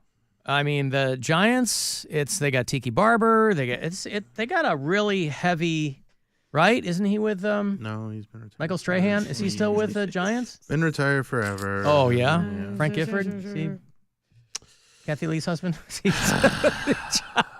Is LT still in there? No. Oh. Speaking of smoking crack, wasn't he like a crack smoker or something? Yeah, he smoked some crack. All right. He wasn't a crack. Okay. Ellen, do you watch Browns games? Is Amani Toomer still with the Giants? He does the Cox Out pregame shows. I sure do. Yo. Oh, yeah, you do. Yeah, I saw that. For Browns away games. Oh, look at you. You're a true sports fan. I'm Hosting a true parties. Can't you tell by all Passion. that? Passion. I have sports passion. I have thug passion on the weekends, and I have sports passion. What about Y.A. Tittle? Is he still with the New York Giants? Remember Y.A. Tittle? Are you sure he's not? All right. No. He's got a ring with him, right? Probably. All right. Been quite some time. How are you celebrating Cleveland Wing Week, by the way? Are you doing any particular appearances for Wing Week? You know, I'm learning more things. So, Talk Like a Pirate Day. Yeah, International Wing Talk Week. Like it's Wing Week. Wing for Week. I people did not who know love about. wings. See, I'm more. I would be more into a Taco Week. Yeah, know, well, they do Wing Taco Week too. I Yeah. believe that's in the spring, though. Yes, I do know about Taco Week. I did not know about Wing Week. I have to assume that Wing Week coincides with football season. And Yeah, that's makes probably sense. What, So what entails Wing Week? you'd want to go to clevelandwingweek.com. Oh, There's all kinds of... Is that the website? Yeah. It's probably all kinds of places you can go, and they probably have wing deals or something. Yeah. Yep. $7 wing I love deals. wings. I don't care for it. I'm like if big fan of wings. they're there, whatever, I'll eat them, but it's not something I'm ordering. I'm not going to a restaurant like, man, I want some wings tonight. If I go and there's a big plate of wings, I'm the guy that eats the celery in the ranch. Yeah, and lets I would go for everybody that. else eat the Yeah, wings. I would go for that first myself. I'll eat the garnishes. Alan, are you going to Pickle Fest? That's in Pittsburgh, right? No, they had that's a Pickle Fest here. over there on Mall C. Doesn't This Pittsburgh have weekend. like a big pickle situation though? Maybe. What are you talking about Pittsburgh? You're a Browns person. No, I am, but I swear Pittsburgh has like a big pickle festival or something. You're thinking of Heinz is based there, and they make No, I'm relish. not. I'm telling you, there's something pickle. All right. I can't. You live there. I lived there for almost a decade, but I got to You tell never you, knew about this pickle? I was not part of. You're talking about Picklesburg. I don't know. Their festival is called Picklesburg, but I never went to that. When I was working with ESPN, I had a meeting out in Pittsburgh. Mm-hmm. And I did not realize it was pickle time, whatever the thing was. Traffic was insane. Yeah. Like roads were shut off and everything. Like I remember this specifically, but I feel like it has also, a name for it. Pittsburgh is not an easy city to get around Right. in either. So Right. we were there for the Green Day concert, and I literally hadn't been in Pittsburgh in a long time. You forgot. Their Picklesburg is in July. Yeah. It's already passed. It will be back next year. Okay, well, And it was they a have pretty big deal. I remember seeing like a big blow up You thing mean of a a pickle. big dill? Yeah. BillSquire.com for tickets. Yeah. That show in Wadsworth next week, there's 11 tickets left. So get them or you're going to miss out. And pickle time. Pickle time. It'll be pickle time down there, I'll tell you that. Yeah. Wait, so we have a pickle. Cleveland Pickle Fest is right down here. Oh, It's when is that happening? It's Saturday. It's one day. Oh my gosh. Up there on Mall C. Do they have they're giving away free pickles? I don't know if they're giving them away, but I mean, they have Samples? Probably. Yeah, they probably have a bunch of vendors. I've never gone, but I might go this weekend. Maybe I'll stick my... Ooh, maybe after we do our little... go shooting. We'll go shooting, and then we'll get some... Yeah, and then we'll go to Pickle Fest. I love pickles, so I kind of want to go. Pickles are good. Yeah. I'm more curious to see what their Pickle Fest is all about. Yeah. Is this new this year? No, Cleveland? they've been doing it for a while. Huh. Yeah. I think I know Cleveland. Then they. But this is Wing what I'm Week, talking Pickle about. Fest. There's so many things that we don't know So about. much going on. Or so many things that we don't take the time. You don't celebrate. We don't celebrate them, you know? Like I said, I lived in Pittsburgh for almost 10 years. Never once went to Kennywood, which is like their amusement park, Yeah. right? It's largely for kids. It's certainly nothing at the like level Cedar of like Point. Cedar Point, no. Do you see that video for that new roller coaster at Yes. Cedar Point? Looks crazy. That like where it like flips down. I'm like getting that? agita just No. looking at it. So they have a new, I'll show you if you're watching the live stream, they have a new coaster that they're rolling out for 2025. It's called the Siren's Curse. And what it is one of these tilt coasters where they have the rows of seats on this length of track at the top. And then it tilts down like it's on a fulcrum and it lines up with the rest of the track that you're going to go down. And it's obviously they haven't tried this out with people. So it's just they've got the kind of the virtual people Yes. rendering of what this thing is going to look like. And it's pretty crazy. What is this taking the place of out there? Isn't that usually how roller coasters work? Is they tear one down? No, and I put think another this one one. up? so. I think this they is a new build. Okay, Yeah, new Cedar Point build. usually just adds. Because that Top Thrill Dragster, they still haven't figured that out, right? No, I went to Cedar Point this summer, so excited for Top Thrill Dragster 2. Both of them were shut down. Yeah. I'm like, guys, come on, figure it out. That's why I'm happy about it, is I love roller coasters. Like, there's no way it's going to be open and ready for 2025. They haven't even figured out the Top Thrill. Well, this might be. I mean, Top Thrill's like one of them tricky ones, though. This one I think will have. How is it tricky? It just goes up and down. yeah. But it's, I don't know. They can't figure it out. Siren's Curse. There's no, if you're not watching, I basically have to describe it to you, but you know, you go up that first incline and then you're on a straight, flat piece of track. that is hanging over like the precipice of the giant thing. And then it like on a fulcrum. Yeah, the entire swings up length. and down. Ugh. It swings down, so you're facing straight down. It's like something they have in Vegas off the edge of a building. And then it lines up with the track that you're going to be dropping down onto. And then it's pretty much standard roller coaster fare from there. It looks insane. Yeah, as it should. I mean, that's the point. I'm fascinated by the advances in roller coaster technology because at their core, a roller coaster is just, cars on a track. But the things that they're able to do with it, make me barf just watching the video. Anyway, it's called not Siren's me. I'm like, I Curse. want to go on it Oh, I do immediately. too. I do too. But it's like when we went to, when we were in Orlando this past year for spring break and we went to Universal. I didn't realize they do have a couple of roller coasters, but I didn't realize that most of them are like the IMAX virtual reality coasters where you're in a giant, very wide car with a bunch of other people. It's like it's a chunk of auditorium seating that moves on a thing. Oh, interesting. So you're not moving, but the screen makes you look like you're moving. I swear to God, I was so sick to my stomach. Like, I don't care for that at all. I want to be on a roller coaster that's moving you and you're going up and down and doing loops and you're on a physical track. The ones where you're sitting there and it's the IMAX and it's, oh God. I don't think I would like that either. It was terrible. I mean, I'm trying to play along because like my daughter's just having a great time, Like, but it's yay, like, this it's is so fun. it's too overwhelming. Yeah, there is something about that adrenaline rush on a real life roller coaster at Cedar Point. I like turn into a little kid when I go back. I'm like, all right, I'll go on by myself. I was terrified of roller coasters until I was forced, because I was trying to fit in and be cool. The day after, how everybody does something the day after prom? Yeah. I assume you went to prom. Yes, I probably did. had 5 dates. I had to beg and plead to get a prom date. Anyway, the day after prom, everybody got, maybe out here they go to Cedar Point or they do something else. We went to north of Chicago. We had something called Great America. It's a Six Flags now. It's an amusement park. Yeah. And that's where everybody went the day after prom. Yeah, and I was the prom with her black X's. Oh, I was on her hand. You mean her black X's that were written on her hand? Oh, between that and the Taylor Swift comment. Yep, mine like a steel trap. What was the Taylor Swift one again? That all the fans, I don't know. All the fans are big, fat, and ugly. Is that what it was? I believe it was Bridget Linton thinks that anyone that likes Taylor Swift is she makes music for fat, ugly girls. Is that what it like is? That, yeah. That's why Bridget's such a big Zach Bryan fan. Do you see that? He stepped in it on Twitter. What did he say? He's like, he said later on he was drunk, but he tweeted like, Kanye's better than Taylor. And everybody came for him. Like, who cares? But anyway, the day after prom, I'm going with like my date and some friends. And they're like, we're going to do all the roller coasters. I'm like, okay. You're all right, we'll you're do panicking this. inside, but you I had to was, be cool. but I'm like, I got to do it. And then we got stuck. No, you didn't. Yeah, on the roller coaster. Yeah. I'm surprised you went on another one. It was a wooden one. Ooh, I hate it was the wooden the ones. American Eagle or something like that. This massive, I think that was their claim to fame at the time. It was like the tallest wooden roller coaster in the country or something. And yeah, we got stuck. The wooden ones are Half tricky. an They're hour. too jerky for me. They're pretty much all gone too. Yeah, I think Cedar Point has. They got Steel Vengeance, but it's like an updated version of Right. it, so it's not as rickety as like when it was Mean Streak. That was instant Awful. headache, terrible ride. The headache maker. The first year that it was like when it was new, I remember going on it because it was the first year that it was built.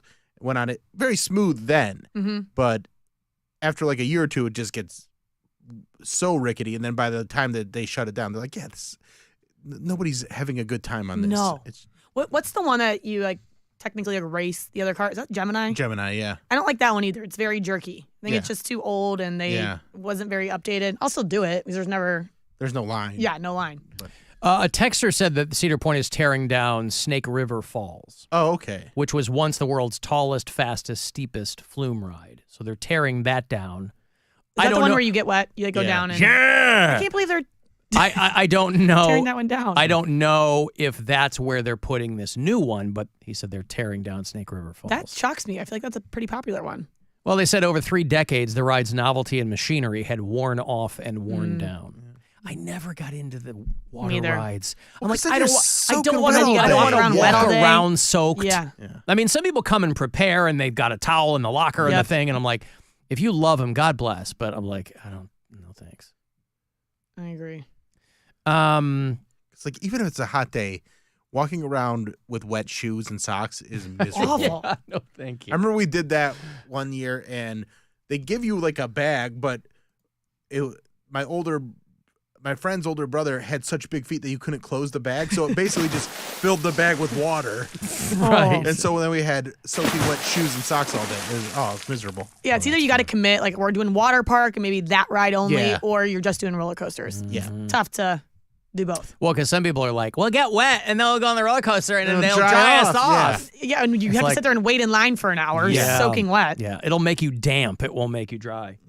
All right, let me take a break here. Comedian Jason Cheny is going to join us in a bit. Bridget Linton in for Mary today. If you want to send a text, 35192 to do that. And you can listen anywhere on the iHeart Radio app. 2 hours to midnight. This week, new metal from Nails, Crowbot, and Heavy Hitter. Whitechapel and Bone Carver by request. And throwbacks from Manila Road and Motorhead. Saturday Night Metal. 10 to midnight. On 100.7.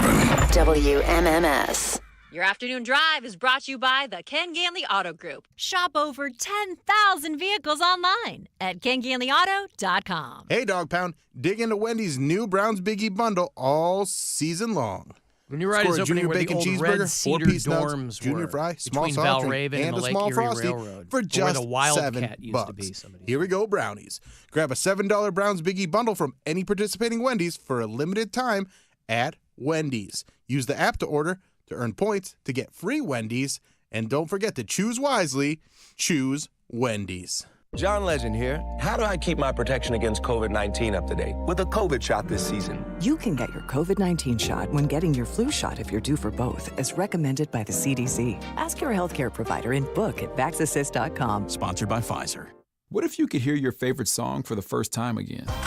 Introducing the all-new, reimagined Nissan Kicks. With an available Bose Personal Plus sound system that uses speakers in the headrest to create a 360-degree listening experience.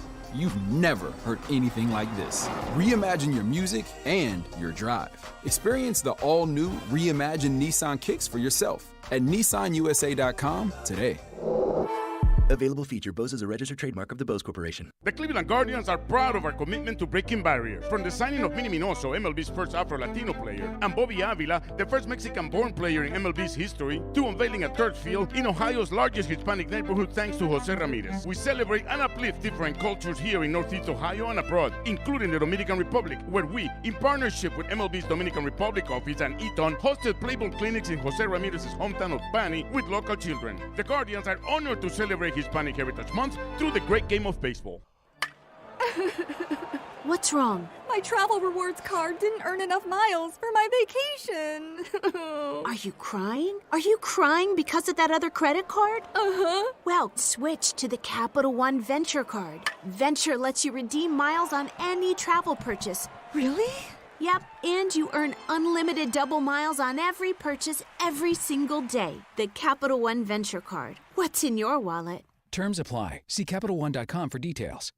Hey, Ohio! Exciting news! Dominion Energy Ohio is now Enbridge Gas Ohio. With 175 years experience delivering reliable energy, we're pleased to welcome Dominion Energy customers to our family. While the name and look of your gas company has changed, we remain your first choice for affordable natural gas. We're happy to be part of Ohio's energy future and look forward to serving you. For more information, check your bill or visit enbridgegas.com/Ohio.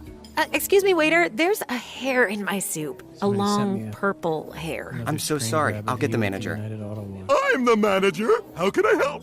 Wait, weren't you the Plum Insurance mascot? What gave it away? My long purple fur? Something like that. What if all insurance You really companies were should. like NJM and were known for putting their policyholders leaving first, money on the not table or gimmicks? something. Then all those insurance mascots would have to get real jobs. I'll pass on dessert. No jingles or mascots, just great insurance. NJM. Connection, opportunity, possibility. It's what we all want. Spectrum has built a world where anything is possible, with products and services designed to work better together for a seamless connectivity Nothing will come of experience. it. A connection to family and friends, a connection to education, and a connection to new opportunities. So there's no limit to how big we can dream. That's Life Unlimited. That's Spectrum. Hey Applebee's, congrats on becoming the official grill and bar sponsor of the NFL. How does it feel? I'm glad we'll be able to bring some extra heat. Any plans to celebrate? Yeah, we're gonna serve up America's favorite boneless wings for just 50 cents each to kick off the season. Limited time price participation and selection may vary. Tax and gratuity excluded. Having moderate to severe ulcerative colitis is like having a creature living inside me. It wasn't this calm until I found out about Velsipity, or etrasimod. It's a prescription once-daily pill, not a steroid or biologic, for adults with moderate to severe ulcerative colitis. Velsipity helps calm the chaos of UC symptoms like rectal bleeding and frequent bathroom visits. It quickly treats flares, and even provides a chance for lasting steroid-free remission at 1 year. Some people saw remission by week 12. Don't take Velsipity if you've had a heart attack, chest pain, stroke or mini-stroke, heart failure in the last 6 months, irregular or abnormal heartbeat. It may cause serious side effects, including infections that can be fatal, slow heart rate, liver problems, increased blood pressure, a vision problem called macular edema, certain types of skin cancer, swelling and narrowing of the brain's blood vessels, or shortness of breath. Tell your doctor if you're pregnant or plan to be, and use birth control during treatment and for 7 days after stopping Velsipity. Ask your doctor about Velsipity. 1-877 Cars for Kids. KARS Cars for Kids. 1-877 Cars for Kids. Donate your car today. Donate to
Cleveland. Time to give stop away.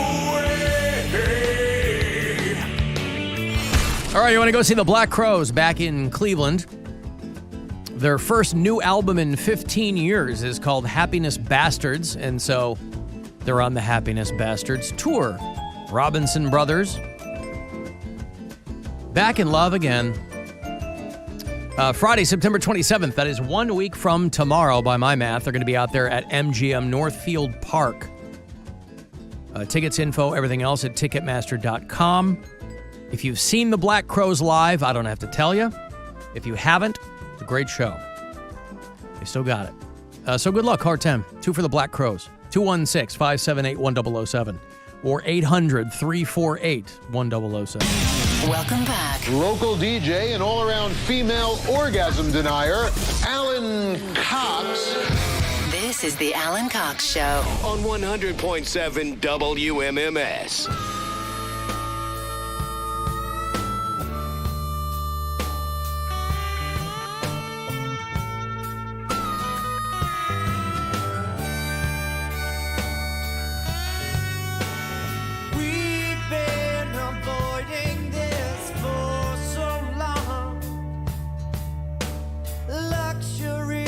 Black Crowes are doing our iHeartRadio Music Festival this weekend. I don't know which night they're playing.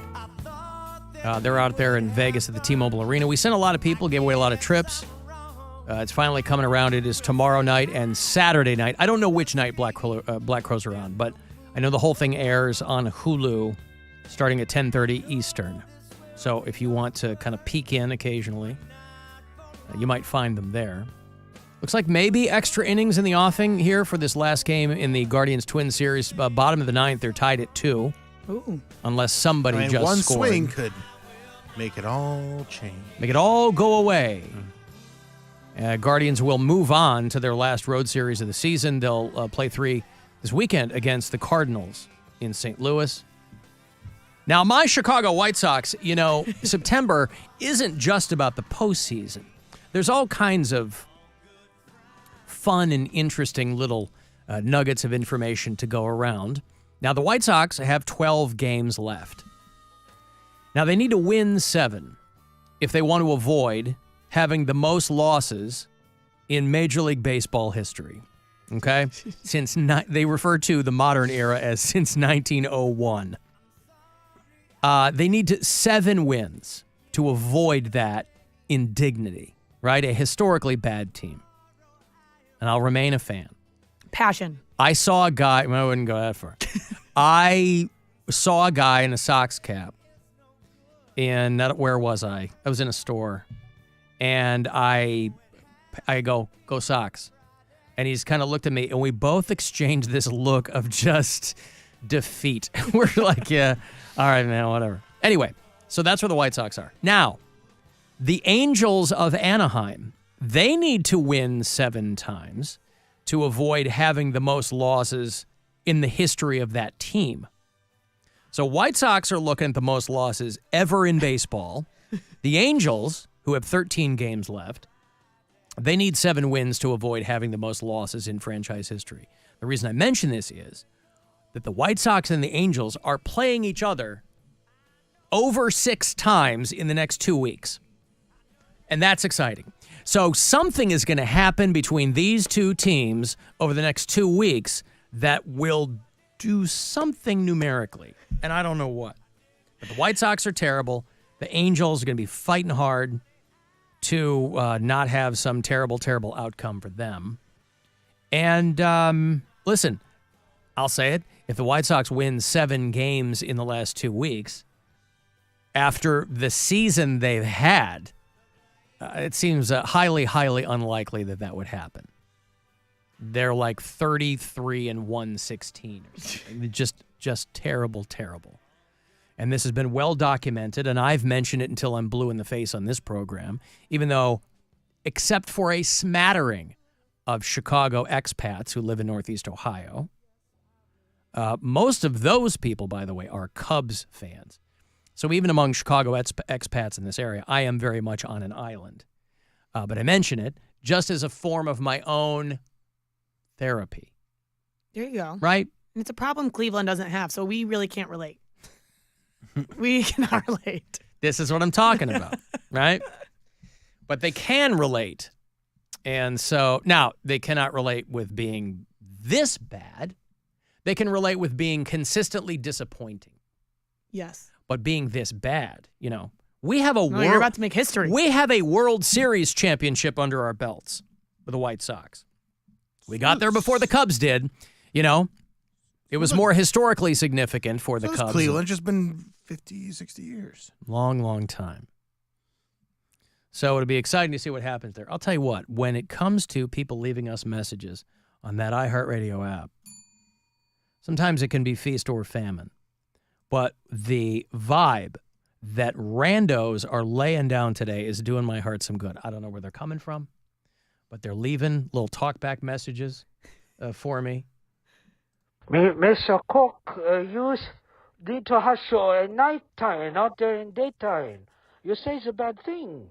You say too many bad things, Mr. Cook. So you just have the kids is awake at the daytime, and you says have your shows at night time when the kids is asleep. You just say bad thing, Mr. Cook. You talk about the gay people said poops and they just said the pee-pees. Come on. It's so good to hear from Mr. Fang again, who was my landlord when I lived in Ohio City. I thought it was going to be someone talking like a pirate. That, ironically, I haven't gotten today. Interesting. Yeah, nobody talking like a pirate. No one celebrating. Maybe a little too on the nose. I mean, maybe the fact that we mentioned it. Too expected. Yeah. Something. I don't know. Mr. Cook, last night I dream about you. I love you. You used to hold my hand. We walked through the garden. We share a caramel apple sucker. You lick, and then I lick. Then we hold some hands some more, and we walk through the garden. I love you. Gay thoughts. Is it the same guy? So, I don't know. Probably, but, he's leaving me smooches and gay thoughts, postscripts, and... The caramel apple sucker. Oh, it's got to... He licks and then I lick. Yeah. It's got to make you feel good. I am not gay. I have relationships with women and sex with men. And I got news for you. That means you're gay. Sometimes you got to hear it from Ice-T. The booty is where the doo-doo is, boy. Mm-hmm. Oh, boy. This has been on the books, but they're finally going to let people know visually middle of this next week. They're putting signs all around Public Square to tell people, hey, you can't be here overnight. Now, what is the fun of this? I would like to take one of those signs and scratch out the L. Pubic square, Bill. Oh, I was like, wait, no, let me think about this one.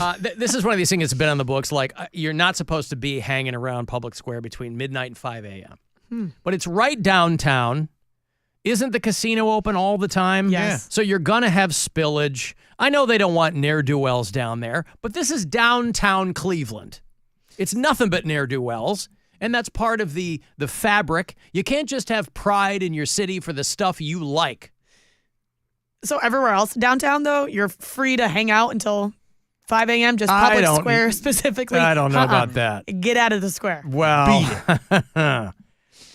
enforcing a code, Cleveland police will be enforcing a code already in the books that you can't be in Public Square between midnight and 5 a.m. Now they're going to put signs up all over the place, underscoring that fact.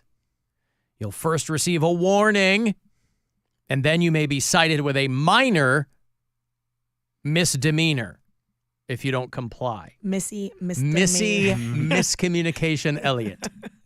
That's right. And so, starting on Wednesday, you're going to start seeing those signs down there. It reminds me of something a great man said once. Cleveland is perceived to be the butthole of the world sometime, right? Mm-hmm. The late, great Frank Jackson once said that. And I think he's still alive. He's still alive. He's not the mayor anymore. He's the late mayor of Cleveland. The butthole. I'm sorry, the Former ex-mayor. mayor. Former mayor. Cleveland is perceived to be the butthole of the world sometime, right? Right? Right? Right? Right. Like, we've all heard this, right? Everybody, you've said, I'm just saying what you're thinking. Mm-hmm.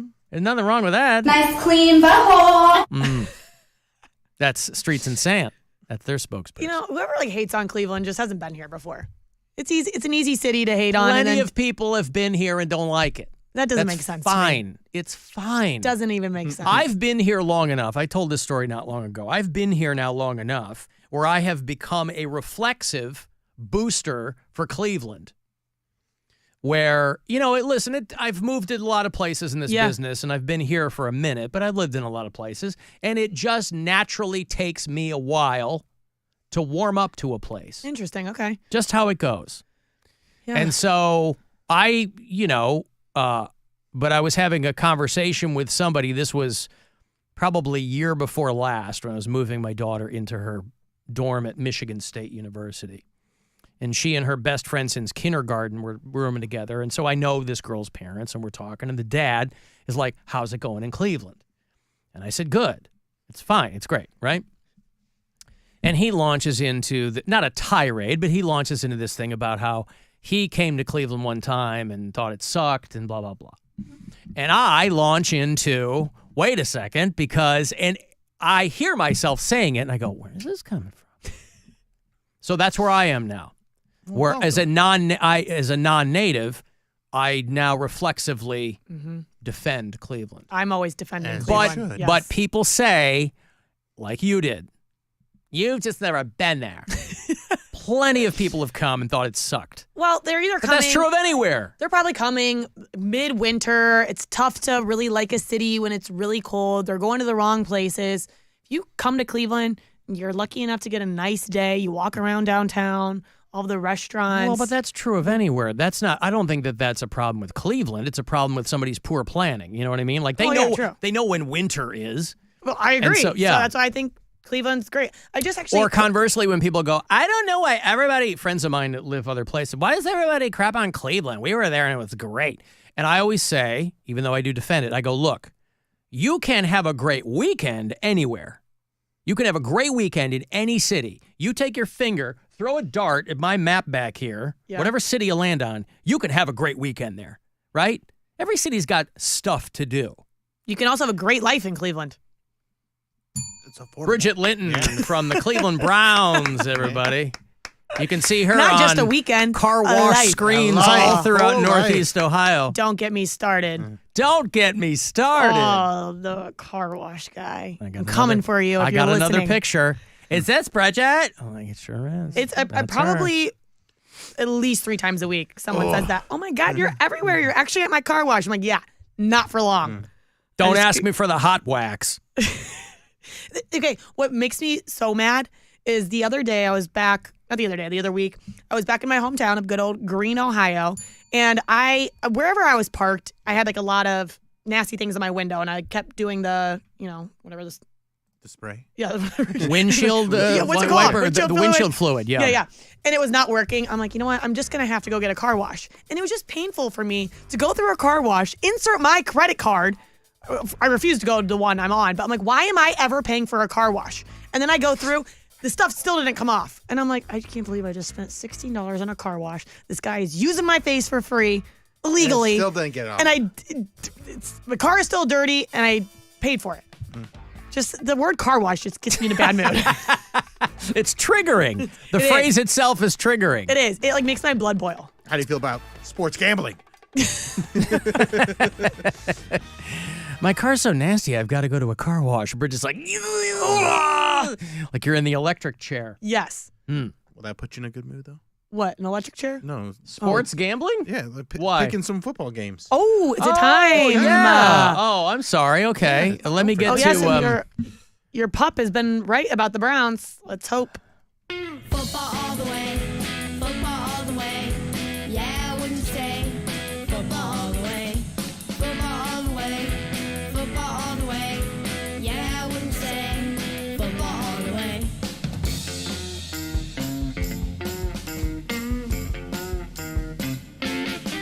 All right, so week 3, Bill's dog Whoopsie has been picking the games. Give us the rundown of the first 2 weeks. All right, first week she did really well, 4-1. Yep, it's great. Week 2, not as good, 2-3. So her overall record, if you're following along, is 5-5. I messed that up on the post. Now that I think about it, right? Is that right? 5-5. That sounds about right. Sounds right to me. No. No? I'm not great at math. 6-4. 6-4. 6-4. That's Yeah, good. 6-4. She's a winner so far. Yeah, she's in the win column, 6-4, because she 4 in the first week. Now this week, this week she will also be picking the Browns game. Yes. I 5 make sure games. You make sure she picks the Browns game. She picks the Browns every week, and then I pick the Thursday night game, the Sunday night game, and then a 1 o'clock game and a 4 o'clock game. Okay. So this week, I think I just sent it to you on so you can watch along, Bridget. Okay, great. So, and Yep, Alan, yep, you can go ahead and yes. play it. What a As cute you see last pup. week, Whoopsie did not do great. She went 2-3. Dolphins lost, Colts lost, Browns. You told her to her face she didn't do well, and she's just sitting there staring. She's like, what? As you see last week, Whoopsie did not do great. She went 2-3. Dolphins lost, Colts lost, Browns won, Bengals lost, and the Texans won. So let's see how she does this week. All right, Thursday Night Football. Make your choice. Now you put a treat. You've got the miniature helmets, and you put a treat in front of each one, and whichever one she grabs, that's her pick.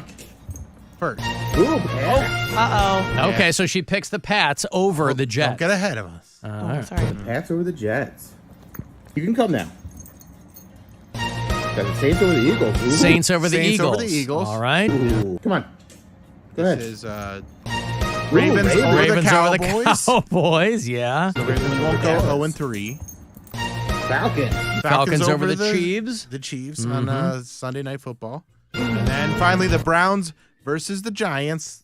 That's Tiki Barber and the New York Giants. And this is Oh, she picked the Giants. I know. the Giants. Bit of an upset there. It's Giants real aren't cute, good. but I'm not liking her pick. Here they are. Whoopsie's week 3 picks. You got the Pats, Saints, Giants, Ravens, Falcons.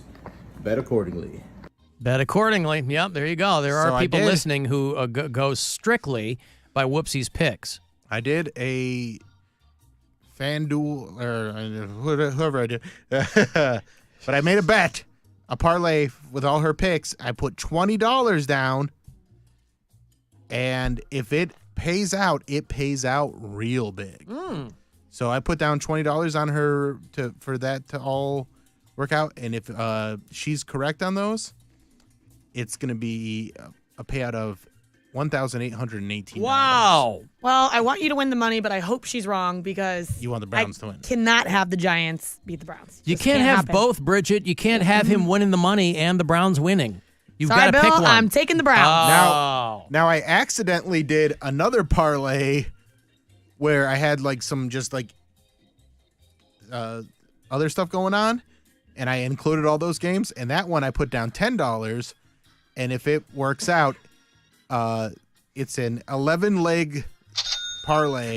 11 leg. And a $10 bet pays out $44,515. Whoa. You got to get all 11 legs. I love how he says I accidentally placed another bet. Well, because like I had that parlay already, but then I like put it all together, and I put it all together, and I was like, wait a minute, $10, $44,000.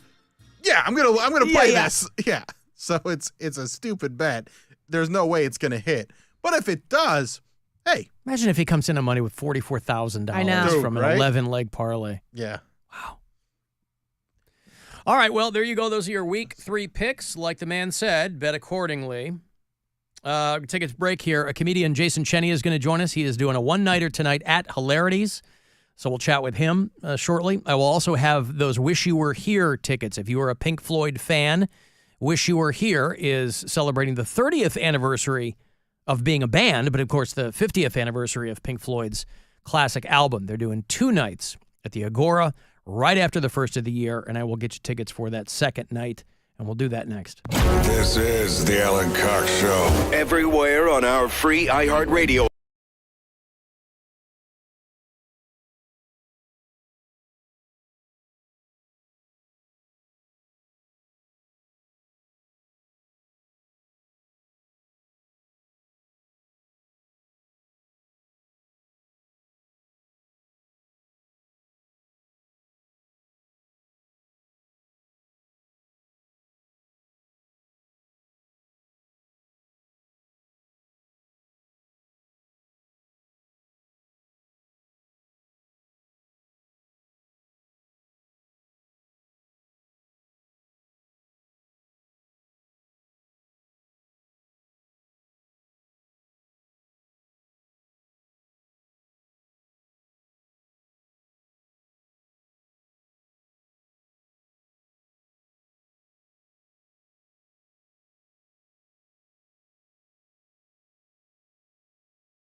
Metallica, Led Zeppelin, Guns N' Roses, and more. Just open the free iHeart Radio app and search Classic Hard Rock. iHeart Radio. Free never sounded so good.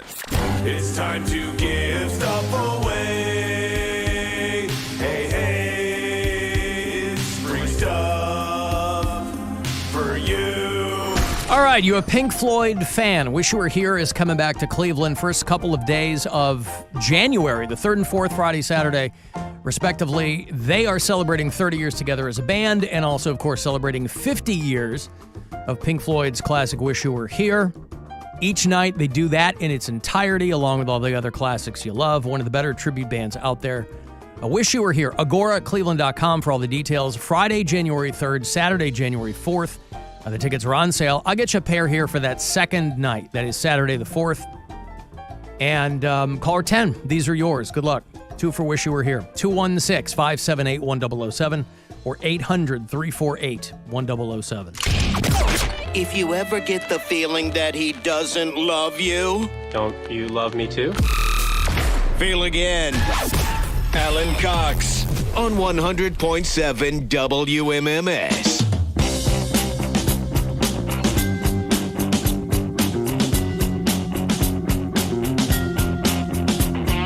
When I was a kid, I never understood how there's so many homeless people. I never understood that. My dad's always like, oh, because they're lazy. They didn't work hard.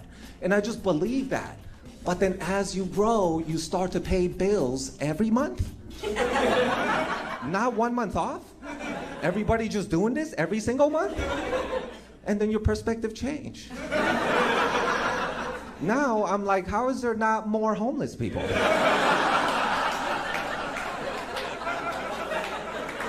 Like, how are most of us not homeless? Because I Googled this, too. 70% of Americans, probably not in Manhattan Beach, but 70% of Americans have under $1,000 in their savings account. I was like, I did not know there's that many people have that much money. There's Jason Cheny. Manhattan Beach name drop. That must have been the Comedy and Magic Club, yeah?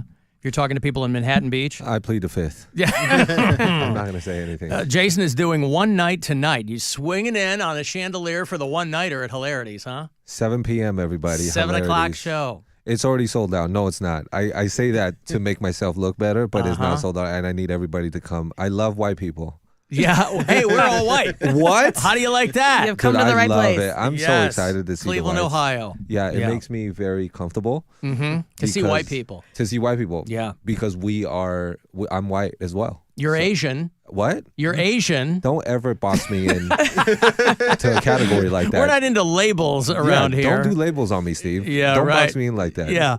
Now, where are you from? I'm from Taiwan originally. America loves Taiwan. Yep. Right? We're not China. China also likes. Well, America also likes China, but we're two different countries. Well, I was going to say, I really, at the risk of being ignorant about this whole thing, there's a lot of things I really do keep my ear to the ground. Yeah. The Taiwan-China thing, I have not kept my ear to the ground. You just did not care about us. Well, so it's Steve, kind of like... don't make us feel small like that. What, Steve? So, who called him Steve? Nobody you call me Steve. Who called? I'm about to start calling him Steve. Yeah, I didn't call me whatever you want. Somebody called him Steve. That's so. I don't think I did. Do you see the name behind him? That's what I'm saying. I was like, it's Alan. Why are people? Maybe that was your nickname. Everybody can call me Steve. I don't care. Is this why you said the thing about Taiwan? I've never been called Steve before. No, but seriously, if you're from Taiwan, are you angry at Chinese people or you're angry at the Chinese government? What is the thing? China wants to be the overlords of Taiwan. Right, That's essentially what it is, right? Yes. In the simplest, dumbest white person terms there could be, that's what it is. Yeah. You still have family there? Well, I still have family there. So China wants to take over Taiwan. Yes. And we don't like the idea of that. Some people do, because people like everything, whatever, people like stuff. Yeah. People like escargot. And there's I bet there's really good escargot in Taiwan. There's very good escargot. Yeah, I love escargot. Might have to take a trip. This is getting a little racial. I don't like that. Next thing Alan's gonna be like, well, is there bats in Taiwan too? It's Steve, all right? I mean, we're talking about Let's get it right. Yeah, we've already laid the groundwork for Steve, so we'll stick with that. I knew it was Alan, but somebody said Steve. I think it was Bridget or Bridget. I don't think so. Okay. You know what? I talk fast. Maybe things got confused. Totally fine. Yeah. Don't think I've ever called you Steve, but It might Now be you your new will. name. But Yeah. now he's Alan Steve Cox. Cox, yes. Yeah. Like Missy Right. Miscommunication And Elliott. Yeah. Yes. It's not a. So how do you? So you. It's the butthole of radio shows. yeah. That's Yeah. the important thing. So you grow. Do you come up as a comedian in Asia, or do you grow up here? Walk me through like. So I was your early born life. and raised in Taiwan. Yep. So I was born with the Asian face and everything, but identities change now. So I identify as white up top and black on the bottom. Yeah, there it is. See, Right. good for him. Thank yeah, you very I see what much, you're Alan. saying there. And Yeah. this- I see. The seriousness of his face, I'm like listening, I'm like, Uh-huh. yeah. You got a deadpan through that one. So you Future Black X. Oh. so you grow up there till what age? 14. 14, and then your family comes over here, or So what they happens? sent me over here, which I'm really grateful for, into a military-style boarding school. Okay. And I loved it because sometimes people will go, oh, that sucks that you have to go to a military-style boarding school. But there's two things I really appreciate. One is that they don't really beat you there. That's right. one. So I do Yep. appreciate at home that a lot of beatings. Yep. I know. I grew up Catholic. I get it. Okay. Yeah, a lot of Yeah. beatings at home. Yeah. Right. Yeah. And second thing is that I really appreciated my first roommate that was black, and I was so grateful. We have so much in common, like my bottom half. Yeah, you guys bottom won. half, yeah. And also, I was so grateful because in Taiwan, I used to watch Rush Hour all the time. So I was like, my American dream is kind of coming true. Right. Yeah, You got a I black really friend did now, appreciate yeah. it. Yeah. So. Yeah. So I love the diversity and also being alone and being like by myself, interacting with the world now outside of my parents' place. So I did appreciate that. But also being a comedian, I've always thought that there's a great deal of discipline that probably should go with something like that. So maybe there was something in that whole thing where, at what point did you go, people find me funny, I'm going to do this? No. I still don't know if I'm funny, but I think maybe it's just I wanted to act up a lot when I was a kid because when people come out with so in Asia, whenever most Asian countries when you're in school, they post your grades in front of the class every week, and I'm always last. And I always, so one thing that made me happy in school. And that's supposed to, the thought being like, this will inspire you to do better and better because you don't want to be at the bottom. But exactly. Yeah. Because it's so shameful. Yeah. Like, as you know, academics is really big in Asia. Yeah. But I just kind of accepted my faith. I go, this is where I am.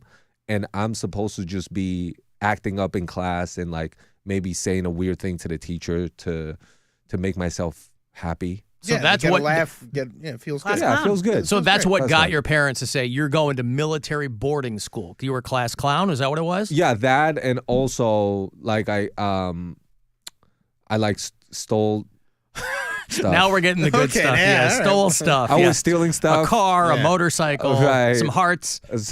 No hearts. Oh, okay. Like, I listen, wish. you can't have it all. I wish. So Yeah, I know. he's like, Yeah, like, you at can least I'm have the funny. hearts. Yeah. Yeah, you can have the hearts. The motorcycle would be nice. Yeah. Yeah, and then because of that, I came over. They sent me over, and I was really grateful. Well, but once you get over here, you're probably like, this is great. Yeah, I like exactly. this place, right? Yes. But did your family expect you after you went through that to move back to Taiwan?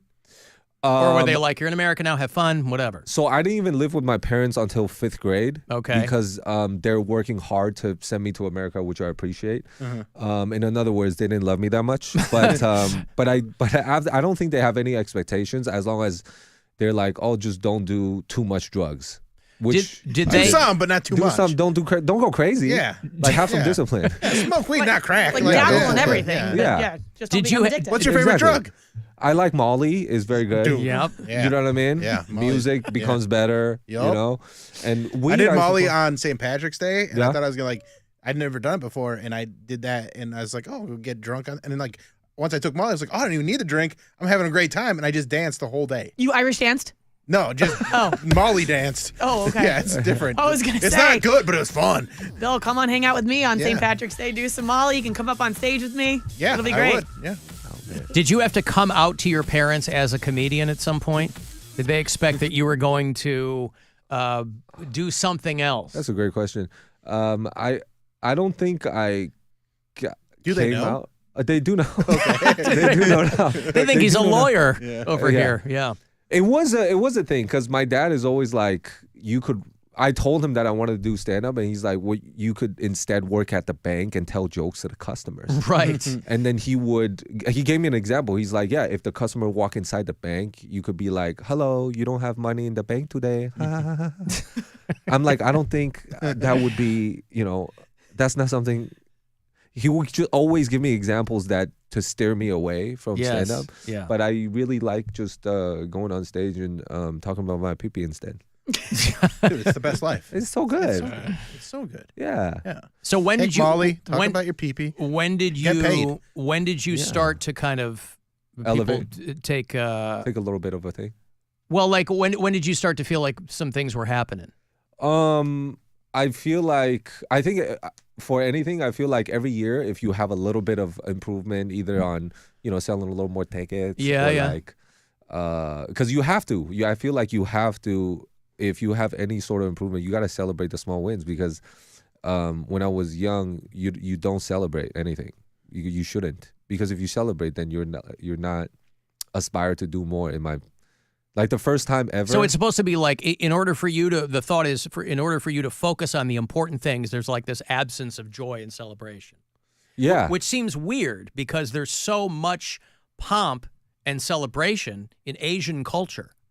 Yeah, but I think it's because nobody gave them permission to celebrate. Is that what it is? Yeah, so then whenever they're like, okay, once a year we'll do a celebration and we'll allow everybody to celebrate now. So even that is a chore. It's like a purge celebration. It's a purge celebration. You get it all out one year. One year and then one day of the year, and then go back into the to dungeon. work. And go back to work. Yeah, so that's yeah. So is there a difference? Because I'm sure it's a conversation that you've had, if not as part of your act, but with people. Is there a difference in talking to other Asian people? I think some people think that everybody of one type all gets along, and nothing could be further from the truth. I mean, there's Korean people who hate Japanese people and things like that. We're the most racist people. Asians in general. Yeah, when people are like, "Oh, America's racist," it's like, trust me, you guys are not even, not even close. Yeah, right. Another thing you guys excel at over us. Racism. Yeah, right, racism. Institutional racism. Right. Yeah. There's a lot of. I'm sure you know, Alan. Steve? Well, Steve. Yeah, whatever it is. Yeah, it's all good. It's just that it probably, if you talk to people who are Asian but born here, right, they have a different perspective on things. When you're like, well, I was born and raised in Taiwan. I feel like they think they're better, or maybe is that what it is? Maybe, they're like, because when I immigrated here, when I try to hang out with the Asians who are born here, I feel like they're like, okay, well, what do you're not us though. You know what I mean? Yeah, but also it always seems like grandfathered in, and they're they're grandfathered in.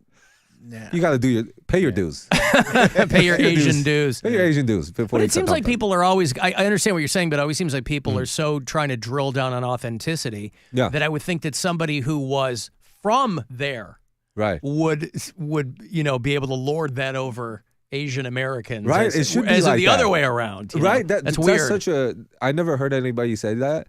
And I think that's such a good point. But I think that in Asia, people are so beaten down.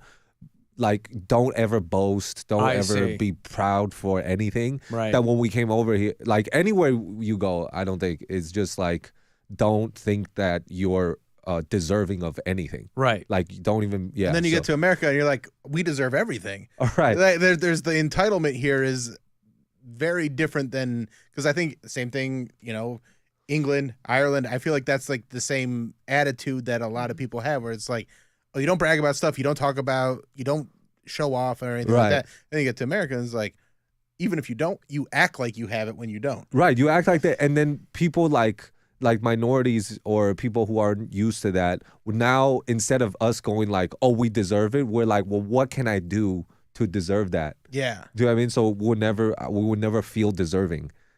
Especially kids of immigrant this parents. This is kind of a bummer.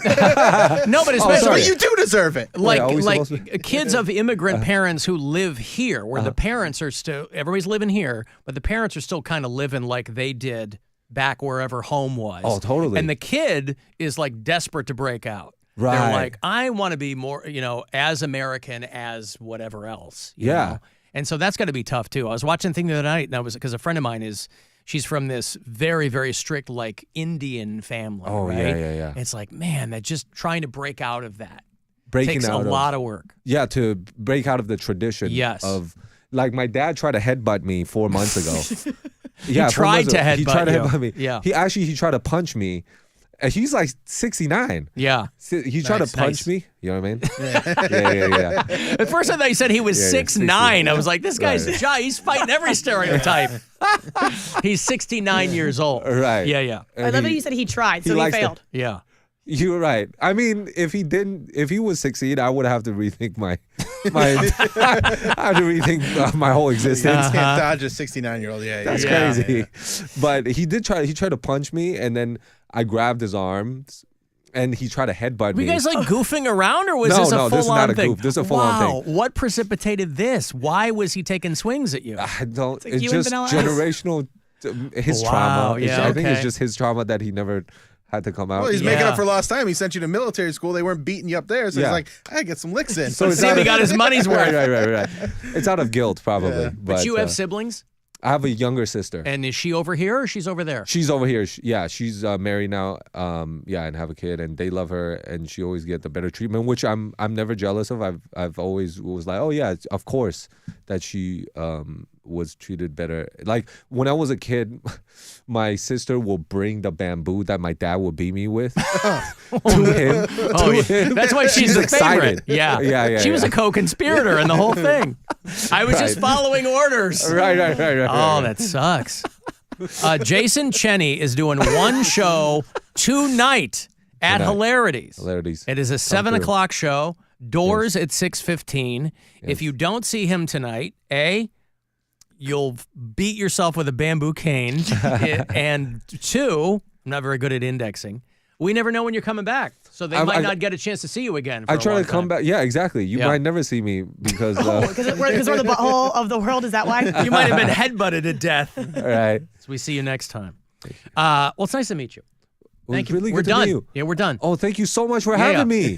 Thanks for coming in, Alan. man. I Yeah. really appreciate it. Steve, please. It's Bill, Steve. My thank you friends very call me much. Steve. I yeah. really appreciate it. Sorry about Absolutely. that. I No, really appreciate please. it. Have a good time over there. Thank you very much. All right, we're going to take a break here. 35192 on a text for anything else, and we'll be back. The Alan Cox Show on 100.7 WMMS. And everywhere you go on our free iHeart Radio app. This weekend, the Buzzard backs up to the 90s.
From the Bath Authority Studios.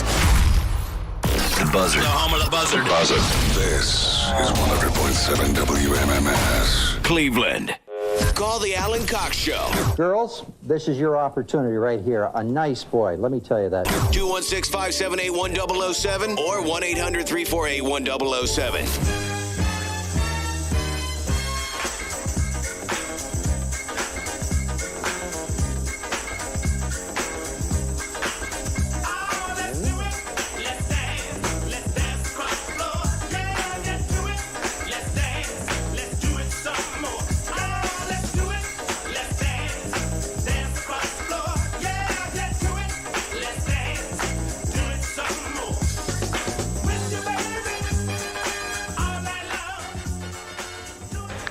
Rock, right field.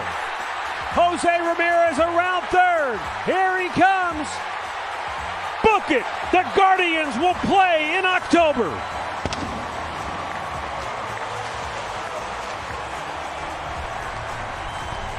And they take to the field and hug each other and smack each other on the asses. Everybody excited out there. The Guardians. What's that putting him to sleep thing? Who does that? There's a dude, everybody going to go night-night. I thought that was a Golden State Warriors thing, but they see him doing it on other teams. And Josh Naylor did like the rock the baby thing a few years is that what ago. it is? Rock the baby? Yeah, like all put him right. to bed. Yeah. Hearing Tom Hamilton say that never gets old. Yeah, dude, he's the best. It's going to be an October to remember. October to remember, the Cleveland Guardians baseball. They head off to St. Louis. 3-2 was the final there. Came from behind. They were tied to the very end. And then 3-2, Guardians over the Twins. And back-to-back extra innings. Back-to-back extras. That's right. Guardians take we love it. 3 of 4 against the Minnesota Twins, who are no slouches, boy. That Kirby Puckett, Bridget, he is unbelievable. That Bert Blyleven.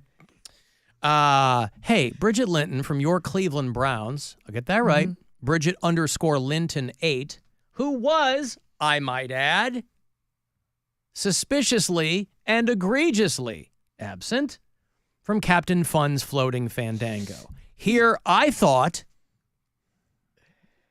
that you were going to be extended an invitation. And then we had a good time afterwards. At the very least, we're showbiz friends. And she goes, "Oh, I'd love to go." Okay. Listen, and it was so well attended. It wasn't until later on that night when a handful of us were in the flats having some fun, and I said, "God damn it, Bridget wasn't on the boat." You didn't notice until then? See, you didn't want me there that bad. If you didn't think about it. It was a bigger boat, a ton of people. I was slightly overwhelmed. It was a lot of fun, but I won't lie to you. It was later on. I was like, I thought Bridget was going to be on the boat. So this is where I make a mistake. If I don't put something Oh, I didn't say I was asking for an explanation. Your absence says it all. No, because I saw you guys posting about it, and I felt the same way. Because if I don't put it in my phone and put it on my calendar, I will forget. And so I have a pretty busy schedule, especially when Brown season starts up. My weekends are just gone. So most people are working through the week. My weekends I work. Good for you. Good for me. Good for me. So I'm looking at my schedule. My best friend lives in Indiana. Her husband coaches for the Hoosiers, the basketball team. And I always go visit in the summer. I'm like, Jess, I have like one free weekend left of the summer. And that's my wife's alma mater, Indiana University. Really? Yeah. Beautiful campus. Yep. Got the whole tour. Bloomington. Oh, that's probably the photos you're talking about on my Instagram with the kids. They were her 2 little kids. Okay. So I'm like, yeah. And she's like, well, we would love to have you. I'm like, great, I'm coming. And then I'm there in Indiana, good old Bloomington, scrolling through Instagram. And I'm like, oh, no. I'm missing the big boat ride. Now, you could, under those circumstances, you couldn't have gone anyway. No, but in my mind, I'm thinking, wow, they've obviously forgot about me. No one followed up about it. No one asked if I'm asking me if I'm coming on the show like a month before. And I'm like, man, no one followed up with me about it. I don't know if I actually had a ticket. I'm like, so you know what? I wasn't wanted. I'm where I'm supposed to be. That's how you rationalized it to yourself. Yeah, and then you did have tickets at the will call. You had 10 pair of tickets. No, I did not. And they all went to waste. I was about to send the text that said, hey, I can't wait to see you today. And then I saw that you were already in Indiana on your story, so I didn't even send it. Yep, that was what it was. Hey, Well, you could have come to the pool party that I had afterwards. are you ready to have fun? A lot of boobs were dumped out. So many I boobs. missed out. So many boobs. You know? Oh my gosh. Well, the only person that did follow up about it, it was after the fact too, but let me know I was missed. Not you two. Mm-mm. Who? Matitude. Oh, Matitude. Yeah, of course, because he's a little scammer. That's why. No, he did. Matitude. He was like, I thought you were going to be on the boat. We missed you. And I was like, I didn't put it in my calendar. Also, didn't hear from Alan or Bill, so I wasn't sure if the invite was still legit. I'm sad I missed out. And I could have met Mary finally. It was. Well, that was the big hook. I guess that's on me. I didn't follow up. I guess I thought that it was like a done deal. Yeah. Well, yeah. Or if you could come, you'd hit me up and go, hey, is this still? Can I still come? But you know what? That's my fault. You know what happens when you assume? Well, listen, you couldn't finish it. You couldn't have done Alan, it. miscommunication. Please, Cox. Steve. Where did Steve come from, by the way? He said, he goes, I think Bridget called you that. I'm like, I don't think I did. Well, at first he just kind of put it like, I didn't call it. I was talking about to Scott about Bobby. I don't think I said anything about Steve. And I was trying to think, maybe at some point did I say C? And he thought I said Steve. I mean, my name's all over the things here. Yeah. I let it go because at first I thought maybe It was he a joke. Yes, I thought he was goofing. Jason Cheny was in here. I thought he was goofing around. I was like, oh. And then the second time, I'm like, he thinks that's his name. 100% thinks Alan is Steve. Yeah. Anyway, if you were on the boat, and hundreds of you were, you also noticed that Bridget was not there. But Nope, again, just under one person. those circumstances, you would not have been able to make it. If you're going to Bloomington to hang out with family or friends, Best friend, yeah. yeah, friends, yeah, you wouldn't have been able to do that. Right. We Were were you in in their Bloomington wedding? over the summer for my wife. We had a lot of weddings this year. My wife's cousin was getting married, and they rented. Let's have a this- wedding off. Who had more weddings this year? Oh, Bridget did. You had 7 by the time the summer hit. Guys, I'm officiating one in 2 weeks. Yeah. Rev Bridge. I can't tell you, You the think last they'll time. make it? What? Do you think? They'll stay together? Hopefully. It's my cousin. Let's hope. I couldn't tell you the last time I went to a wedding as a guest. Right. Every time I'm in it, and then this time I'm like, oh great, I'm going to my cousin's wedding, get to enjoy. Everybody and wants I get you a to card that perform. says, "Will you marry us?" I'm like, sure will. Rev Bridge Yep. coming out of retirement. Into a throuple. Mm-hmm. We have our last one of the year is end of October in Jersey. You guys are all over the place. That'll be the last one for the year, but I think it's been 5 or 6 total. Did your wife love going to Bloomington? But I'm living there. Yeah, she really did, but I think a lot of it had changed. Like there's some places that never change. There's this Greek restaurant downtown that we go to every time, but we hadn't been to Bloomington in quite some time. So It's a cute little town. I mean, it's definitely great. a college town. It's like Ann Arbor, Michigan. It's great. It's like, it's absolutely a college town. That was the interesting part with my friend's husband being the coach for the basketball team, which, by the way, the basketball team they're like celebrities, superstars. It's a basketball school. Yes. I always feel bad for guys that play football for So no one Indiana cares about University. Nobody cares. But these like young athletes are walking around and people are like wanting photos with them. And even bigger now with the whole NIL thing. But anyway, so we go to dinner and then I want to like go out and go to the bars. And Brian's like, yeah, I just feel like I'm going to be around my players and I don't really want to. I'm like, well, is there any other bars we can go to that are non-student? Like, yeah, no, not really. This is Bloomington. Right. College town. Yeah. It's all kids. Yeah. Yeah. I No, enjoyed it. it's a cool town. But anyway, not to belabor the point, but Well, Bridget is not on the boat. Did you go to school with? How do you know this guy? Brian? Yeah. Well, so it's my It's your best friend, cousin- Jessa. your My friend's best friend, husband? Jessa. We've grown up together. Okay. And then, but what's interesting is. Are they the same Brian, age? Is he 26 too? Yeah, And we're he's all already the coach? babies. We're Yeah. all Wow. babies. And he's already the coach? Brian was actually, he played basketball at the University of Akron when I was on the dance team at the University of Akron. So I met Brian first. And then he and some of the other basketball players end up living right across the hall from Jessa and our other friend. Yeah. And so I kind of merged the two worlds. Like, we all party together. You matchmakered them. Yep. Wow. Matchmakered them. Is he the coach or a coach? Assistant coach. So Yeah, he's pretty high okay. up. All right.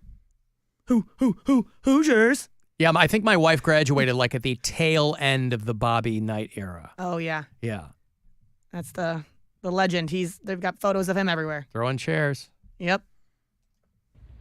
Damn you, Mr. Cox! You big dumb son of a bitch. Trump hating, camel toe, Kamala loving, pathetic piece of crap. Eat my crap. Burn in hell, you dumb homosexual. Eat my crap. Was that just sent today, or is that like? Where did "eat my crap" come from all of a sudden? I love how you're so unfazed. On Talk Like a Pirate Day, no less. So, I mean, is nothing sacred? So here's a young lady named Bridget there, looking for some pirate talk. Well, here you go. I'd be willing to give you 10 pieces of 8 for a peek at the treasure in your booty. Good luck trying to find out what 10 pieces of 8 means. Is that Martin calling from his truck? 10 pieces of 8. Listen, I'm very into that. I've been waiting. Dictionary? I've been waiting for a pirate talk all day, so Yeah. I appreciate that. Yeah. Well, you got it. I did. Pieces of 8. Pieces of 8 was the Spanish dollar. Yeah. Yeah. All right. Well, maybe he's driving around with a big bag of doubloons or something, and we don't know about it. Okay. Make sure Bridget knows that clip you play was not Tom Hamilton. I know that. But what she's saying is when you hear Tom Hamilton do those Guardians games, everybody around here loves it. They love it. It's like the Jim Donovan of the Browns. Yeah. Yup. Cleveland, the butthole of the world. According to Frank Jackson. I heard that I know Sarah Spain did it in her update, but that Portland is getting their WNBA team back. They had one, I think, like in the initial run of WNBA teams, they had a team called the Portland Fire. And I worked for the Chicago Sky for a number of seasons. And those, I'm sure it's probably broadened now, but when you're talking about 15 years ago, the audience at WNBA games were either teenage female basketball player hopefuls or lesbians. That's the only people who showed up to those games. And so I would imagine that the makeup of the fan base there in Portland now would be much different and much broader than it was back when they had their old team. The Portland Fire, you're talking 25 years ago, and they only lasted for 2 seasons. And Portland's always in the conversation when it comes to when they want to expand these kinds of teams. And it was not that long ago where they said, we're not going to bring a WNBA team to Portland. And now, all of a sudden, they go, yes. So some chicanery must have been done to get a team there, and they'll begin the season after next. That'll be the 15th team in the WNBA. That's exciting for They're Portland. in Portland, Oregon. And Bill's been to Portland. Not. Bill hasn't been to Portland. I haven't been to Portland. He's been to Spokane, Washington. Yeah. They don't have a WNBA team. No, they don't. But it would be exciting for them to get one. Are they going to Why still did be you called? think I'd been to Portland? Pulling it out of my ass. Bill's like, I've never been. Yeah, never that'd been. be funny. The PDX. Listen, it's an exciting place to be, and I want you to pay attention to this woman who keeps getting in the same kind of trouble down there in Florida. And I don't know if we've talked about her before. This is why Florida's awesome. Because this woman has gotten scooped up for the exact same infraction for the second time in 2 years. This 35-year-old woman has been arrested for a dildo-related battery incident. Now, not the kind of battery that would go into your sex toys. Is beating somebody with a dildo? Beating someone with a glass dildo. Ooh. Always fascinated. That's going to leave a mark. When a gal makes her choice, when in the sex toy department, right? She makes her choice, a very personal choice. I'm always fascinated by how you decide glass or latex. Because the glass dildo people, that's a very specific kind of thing. This girl... I don't think I've ever seen known any girl that's actually used one. Oh, yeah. Neither. It's you're a different breed of cat. That's what I'm saying. Okay. Okay. Oh, you've never seen a girl use a glass one either, Bridget? No, I haven't. Good Can't to believe. know. All right, well, if that ever I guess happens... we know what her preference is. If that ever happens, Send us the video. This girl and her boyfriend were in the kitchen about to eat when the man discovered that his missing glass dildo was in her backpack. It was his. This was his. Plot twist. Yeah, I'm This is 11 o'clock at night. hanging on the edge of my seat. And over it's there. also a really late time to eat dinner. That's what I want to listen. These They're people are all over doing the map. everything. Yeah. They are. All right, I guess if you're a guy that has a glass dildo and you're a girl that's stealing your guy's glass dildo, dinner can be at 11. All bets are off. Yeah. There's no rules. Definitely a different breed. They probably like the angry pirate situation too. Yes, the angry pirate. Yep. Fire a shot in the eye, kick him in the shin. Yep. Yep. You can definitely see them getting down with that. So he gets upset. They come to blows. Not the good kind. And she began hitting him and then threw his glass dildo at him. But she missed. Did it break? And she hit their child. Oh. The kid's awake still. Yeah, of course. If you're eating at 11 o'clock at night and you're fighting over a glass dildo, your kid is awake. I did not have, like, a lot of this, I was like, okay, craziness. I don't know why I didn't think there was going to be a kid involved. Yeah. I should have thought. She grabbed her backpack and ran. He called the cops, explained the whole thing. And the cops realized that they had arrested her last year for a similar altercation over a dildo. So there's like a pattern forming here with this woman. If it sounds like she needs to don't. Like she needs to stop this. Now here's what I want to know. Was it the same dildo? And the same guy. Because same guy, same dildo. Because obviously this one's broken now, right? Right. And this is not thin glass. It's not like you're putting a light bulb in there. This is thick, solid glass. So the cops were like, imagine the cops show up and they go, wait a second. Aren't you dildo lady from last year? That's not how you want to be known. But again, you're eating dinner at 11. Your kid's running around. This kid just got a shiner from the helmet of this thing, right? From his dad's dildo. Dad's dildo. Not to be confused. It's not the wife's. Yeah. Right. Or are they married? No. Yeah. No. Nope. Yeah. Just the boyfriend. What happened? Mom threw father's glass dildo and it hit me. Oh, poor kid. It doesn't say how old the child is, but traumatized. Yeah. There's probably going to be some therapy at some point. Yeah, that's a lot to unpack. Therapy can do a lot of good for people. Last year, she kicked and bit the victim. It sounds like it's the same guy, but I don't know. Well, what's he doing? Why is he staying with this crazy lady? Listen, when you love is love, you know. When you meet the one, you got it. Who else is going to let this guy keep a dildo, eat dinner at 11, right? Let the kid run around. Exactly. What pairs well with glass dildo is what at 11 o'clock at night.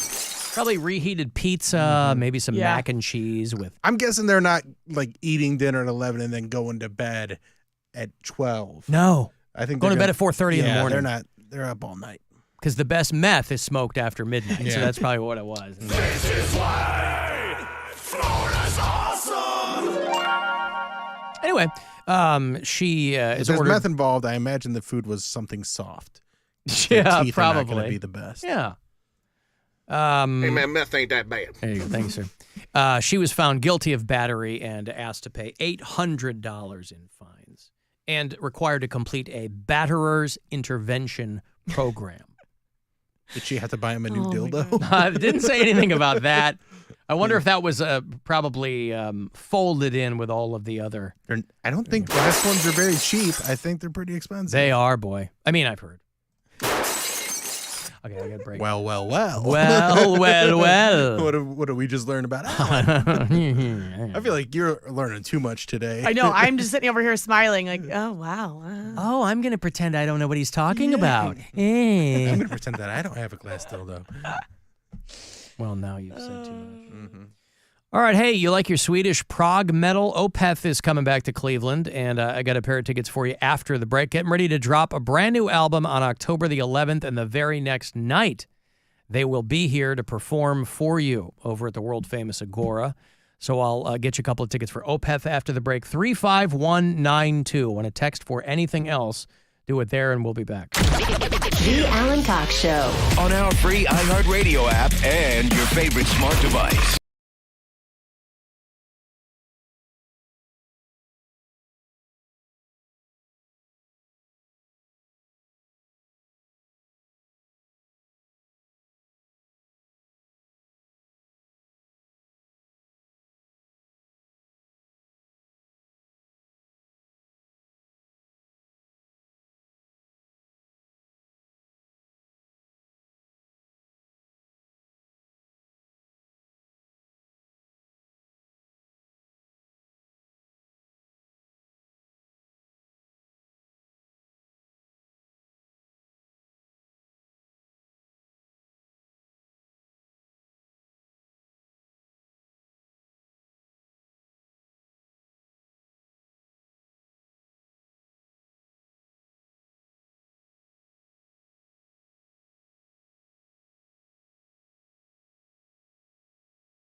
right, it's the return of the great Opeth. Your Swedish prog metal is coming back to Cleveland. They're getting ready to drop a brand new album. It's called The Last Will and Testament. That will drop on Friday, October the 11th, and the very next night, they will be here in Cleveland. Saturday, October 12th, they're set to play for you at the world-famous Agora. AgoraCleveland.com gets you the lowdown on every show coming through. Couple of tickets here for Opeth. If you know, you know. Be caller 10, and these are yours. Good luck.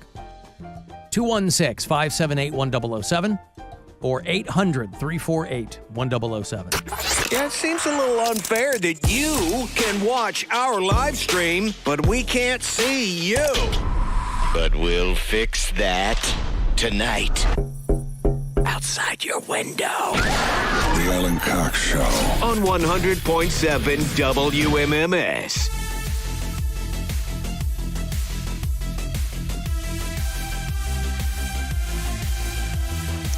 We got a whole new 2 hours set for you Saturday night. Our metal show is called 2 Hours to Midnight. Me and Corey Roddick and Pat Butler, and it will air immediately after the Guardians game. Another 120 minutes of just solid, kick-ass heavy metal. So if that's your vibe, join us. I'll have brand new music from Gore. We'll do some throwbacks in there. Got a request for Whitechapel, gonna play them. The band Nails, if you're hip to them. Those guys are intense. They got some new stuff. Some Motorhead, some Priest. So it'll be a lot of fun. If you are in a local metal band, we always want to hear what bands are doing locally. 2htm@wmms.com is where you can either send me new music or tell me about your band, or if you just have a request, that's where you want to do it. But Saturday night, immediately following the Guardians game, because it probably won't be done by 10. But immediately after that, we'll do 2 hours to midnight for you. Next week on the show, a lot of shows coming through. I'll have tickets for you. 2 hours to midnight is presenting the Sepultura Farewell Tour. That'll be October 8th at the Agora, so I get you set up for that. Everclear is doing the House of Blues middle of next month. And the Say Santa Tour. Everybody's excited about that. That is Primus, Pussifer, and A Perfect Circle at Blossom next May. All of them on stage at the same time. It's for Maynard Keenan's 60, I think he'll be 61 by then. So that'll be the Sunday, May 25th at Blossom. So that'll be good. I think the last time I saw A Perfect Circle, we both saw them at the, what was it, the Wolstein Center? Wolstein Center, yeah. Yeah, that was great. The girl I was dating at the time had a little bit of I think she did some mushrooms in it. Got a little weird for her. Yeah. It did? Yeah. She took Still some fun, mushrooms. but like, yeah. Or it was maybe just a regular edible, but what it was, things got intense. Bridget Linton from your Cleveland Browns. Mm-hmm. Have you ever done mushrooms? No. What's the hardest drug you've ever done, and why? Alcohol. It's the only bad thing I do in life. Have a cocktail every now and again. Nerd. Get out. Go. Mm-hmm. A cocktail every so often. Listen, you're a busy person. You're trying to maintain a professional demeanor in public, right? Absolutely. Very, very professional. And I'm you'd not talking about glass dildos on the regular. Only when I'm with you two. Neither are we, just when they come up. Yeah, so if you when get it's in the news. If you get a little tipsy, no big deal. Right. But you're not gonna. Nobody's gonna see you, jaywalking through traffic. No, you won't see me doing goofed that. up on goofballs. You might see me doing a rap every now and again at Cocky's Bagels in the Flats. Mm-hmm. But that's about it. All right. I feel like I asked you, but I forget. What's your go-to karaoke song? Oh, I don't know if I have a go-to karaoke song. Man, you don't have a song. fun fact. You don't have this. Come on, Alan. A go-to karaoke song. It depends, because I got to be pretty lit to even do karaoke, so go-to. I like Brandy by Looking Glass. That's a good old song. Yeah. I like... What's a good one? Can you sing? Like, do you have a good voice? I would say no, but people have told me that I can. At least I can hold a feeling I can you'd be hold good. a tune. Well, a lot of people who talk for a living can usually sing, maybe, or they have vocal qualities that can do it. I just don't do it enough. I can hold a tune. I mean, I can sound like Cher, and I talk for a living too. I know, I've heard. Yeah. I've heard. But I can't actually Give us sing. a little bite of that. I mean, I can always do Cher. Wait, Do it. when I was in Bloomington, I was like trying to entertain my friend dressed as kids, and I started singing Cher, and her little girl started laughing. She goes, "I like that," and I was like, "Yep, I join the club. I know, I am Cher." This is what kids love. Also, can do Elvis, Well, which Cher- I think it's the same kind of voice. Actually. It's the other flip side of that coin. Yeah, Yeah. if you can do Yeah. Oh yeah, this is the one. Cher, you can do probably Elvis. Hold on. Yeah, you gotta get to the chorus. You know the part. Let me find the chorus for you. Hold on. Oh, I can't believe we're doing this again. Wait, hold on. Strong enough. No. Do you believe? Is this it? No. Yeah, this is it. It is? Oh. Well, hold on. Okay. Really don't Karaoke think it's version. Wait, hold, yeah, karaoke See, version. I don't have the screen in front of me. You gotta count me down. There you go. Is this it? After all Here said, it is, yeah. Here we go. yeah. Do you believe in love of the love? I can feel something inside me saying, I really don't think you're strong enough, no. You really need to do mushrooms. I think that's the conclusion we've come to. I love it. Do you have anything against doing mushrooms? I don't know More anybody. like it? I don't know anybody else that's doing Cher out there. Yeah. I think that you are well on your way. And my apologies to the Cleveland drag community. I think you are well on your way to being Northeast Ohio's most prominent Cher impersonator. You know, I agree. Yeah. Thank you. I should be here for Halloween. Yeah.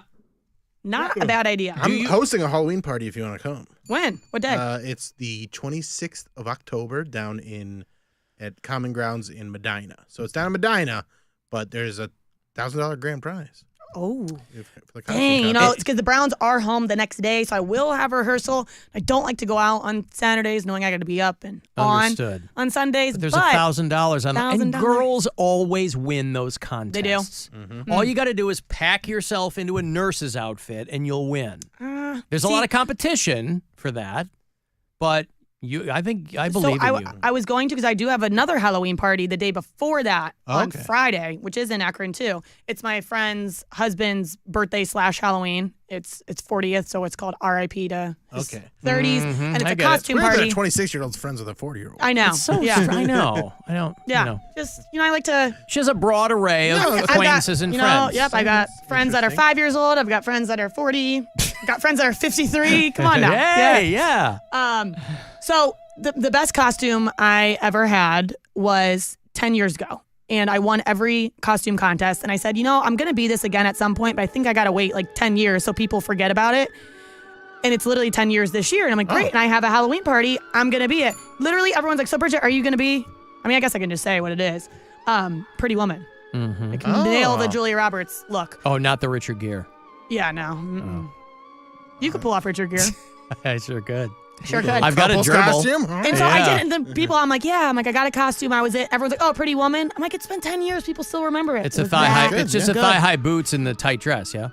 Do you do the blonde wig? Or No, do you no, do I do. the red Because hair? my hair, like, it's Or- kind of well, like. 'cause I didn't know if- I'll let it go naturally curly. I didn't know if you maybe you because did like both. Cause I should. That could yeah. be like the add-on That- this year. Yeah, you have the blonde, and then you pull it off, and then you let the hair go out. You know what? I'm gonna let my hair go naturally curly because that's what my hair naturally looks like is hers in the movie. Put on the blonde wig. That'll be my entrance with this song. Here's my hot take, and I like Pretty Woman. I saw it in the theater, but I was always such a big fan of Laura San Giacomo, her roommate, that I was like, Oh, I love her she's too. the foxy one in this movie. Wait, Kit? With all due respect Yeah. to Julia Roberts. Yeah, Kit. Laura San Giacomo. I'm trying to get my friend to be. She's just Kit. got a massive rack, and she's cute as a Super cute. button.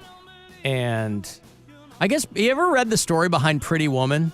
Yes. It was supposed to be like a drama where he beats her up. It's wild. Right, and it was offered to like a lot of big actresses, but they read the script and were like, no. Right. And then Julia Jason Roberts was a Alexan- nobody and took it, and then they switched up the thing and literally. Because skyrocketed her Jason career. Alexander is going to be on the show, I think, in a couple of weeks, and I want to ask him about Pretty Woman. Wait, he who's- probably gets Seinfeld questions all day long, and I'm such a Seinfeld Oh, super nerd I was- that I don't have any questions for him. I feel like because of podcasts, that all that stuff's been talked to death. Yeah. I want to talk to him about Pretty Woman. I would be interested in that. Yeah. Well, good, because I want to talk to him about Dunstan Checks In. I almost forgot. I was like, wait, what did he play in that? But I forgot. Yeah, he was George Costanza. Yes. Yeah. No, in Pretty Woman. He was the bad guy in Pretty Woman. Scumbag friend. Yeah. Scumbag friend, yeah. What a great movie. It Such is a great classic. movie. I saw the musical a couple of years ago. I got free tickets from the station, and like me and my friend, I was like, "Hey, what are you doing today?" And she's like, "Oh, I got nothing going on." I'm like, "You want to get drunk and see a play?" And she's like, "Yeah." So we went, and it was awesome. It was I really would have fun. loved that. Yeah, it was a good time. We were like in the box seats, like on the side. Yeah. It was good. Oh, I hope they bring it back. I haven't seen Pretty Woman in a long The movie? time. The movie. Saw it in the theater. It's one of those that's on a lot. So whenever it's on, I will watch it. There's a show on Netflix called Movies That Made Us. And Yes. that they do a Pretty Woman episode, and that's where I learned about like how it was supposed to be like really Same. much different movie, but that's a great show. That show, The Movies That Made Us, is so good. Yeah. I was like fascinated. It's been forever since they released the season, though. It's I been, know. Like, I think that was the last Like season. same they with did. Dirty Dancing. I loved watching No, that was one. a great one because I I was like like no budget, and I thought it was going to be a flop. I had and then never even seen Dirty huge. Dancing, and then I watched that episode, and I was like, okay, now I'm going to watch Dirty Dancing, and I watched it, You and I was never like, saw Dirty Dancing? there was no reason for me to see Dirty Dancing. It's a classic. Literally, it's the movies that made us. But it does lean chick as far as the audience goes. I mean, I went to Dirty Dancing because my girlfriend at the time wanted to go see it. Yeah, and I was like a little kid when it came out, and then I didn't like.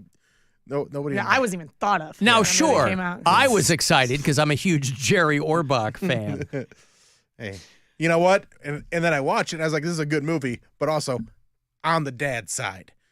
Yes. Yeah, she did not need to be running around with some Patrick Swayze. 25-year-old when she's in high school. Yeah. Yeah. Getting And pregnant when you think about it, and like she asking didn't get pregnant. They call her baby, for God's sake. Nobody puts baby in the corner. Yeah. Getting abortions and stuff, all that. She wasn't doing that. I know, but she was friends with them. It's a bad influence. I hang out with you guys, and I'm not out here doing mushrooms or anything. Yeah. Yet. And before you know it, before you know it's gonna be glass dildos, mushrooms, and abortions, all for Bridget. The precipitous downfall of, you want to talk about podcast, the precipitous downfall of Bridget Linton. She It used all to be started with such a glass nice girl. dildos and abortions and mushrooms. One thing just led to another. And the next thing you know, she was sitting in the corner of a bar slurring about how great Dirty Dancing and Pretty Woman were. And someone came over and said, nobody puts baby in the corner. That's right. Didn't they do a sequel to Dirty Dancing? Yeah. And no, Was it a wasn't sequel good. or was it a reboot kind of thing? Yeah. And just not even sort of the same. 2004, Havana Nights. Yes. Oh, Yeah, not gosh. great. Right. What year did Dirty It was Dancing come out? It was a prequel. Like 85? 87, I think. Oh, I really was not thought of then. Yeah, okay. I was in, let me see. I was in high school. 87, yeah. 87, okay. Yep. When did Pretty Woman come out? 89. Okay. Yeah, Still wasn't thought of, guys. Young buck over here. Yeah, you're only 26. Yeah. Yeah. Getting younger by the minute. Yeah. Frances Baby Houseman and dance instructor Johnny Castle. Well, you know, Jennifer Grey got a nose job after that, and it kind of ruined her career. Because She was did get a nose job. Yeah. She still had her, well, I guess Ferris Bueller was before Dirty Dancing, but yeah, she had her nose in Ferris Bueller. It came out like the same, like almost back to back, right? Because Ferris Bueller was 87 as well, I think. Oh, was there? Yeah. Oh, I was thinking it was 84. No. War Games was 84. Right. So Patrick Swayze, like, what was the actual age difference between them? Okay, I so don't know. he was only 8 years older than her. I think what Bill's point is, she was supposed to be portraying like a teenager. Yes, though. yes. That was the 8 years issue. is fine when you're adults. When one of them's 15, 16, 17, like that's not great. No, but I'm like, how old was she actually? She was 27. Okay. Dirty Dancing. Wow. So he was 30, whatever. 35? Is that right? If he's 8 years older? He was supposed to be the. Yeah. I mean, yeah. They that were would be- so. Well, and did you see the movies that made us? They actually didn't get along in real life. The two of them? Yeah. And that whole part, you know. Well, he was a boomer and she's Gen X. Well, you know the part where he's teaching her to dance and her arms up and he like puts his fingers down and goes down to her armpit and she laughs. That was like real life. Like she couldn't get it and like he was actually getting frustrated with her not getting the part. But the director just had it filmed and they ended up using it in the movie. I learned that from the movies that made us. And by he the way. like blew out his knee doing the Yeah. jump off the stage. Yes. Yeah. Also, And then even worse, he died. Yeah. Oh, in real life. I Not know. from dancing. Not from dancing? Oh, what did he die from? Cancer? See me after the show. One of the best things about that movie, though, is the mashup where you take the Muppets song and mash that up with the dancing scene where he jumps off the stage and he's doing like the that scene with the music from the Muppet Show. I don't. Dirty Dancing to the Muppet Show theme? Syncs up perfectly. This is a great song, though. Dirty Dancing and Muppets mashup. Yeah. Throw that on the screen there and Let show me see Bridget. okay. Let me find this here for you. Hold on. Okay, it's not up yet. Happens when you replace the most Oh, Larry famous Potash. song from Dirty Dancing.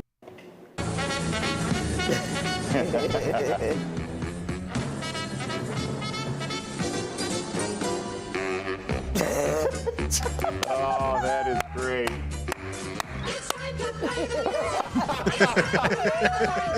It's time to meet the Muppets on the Muppet Show tonight.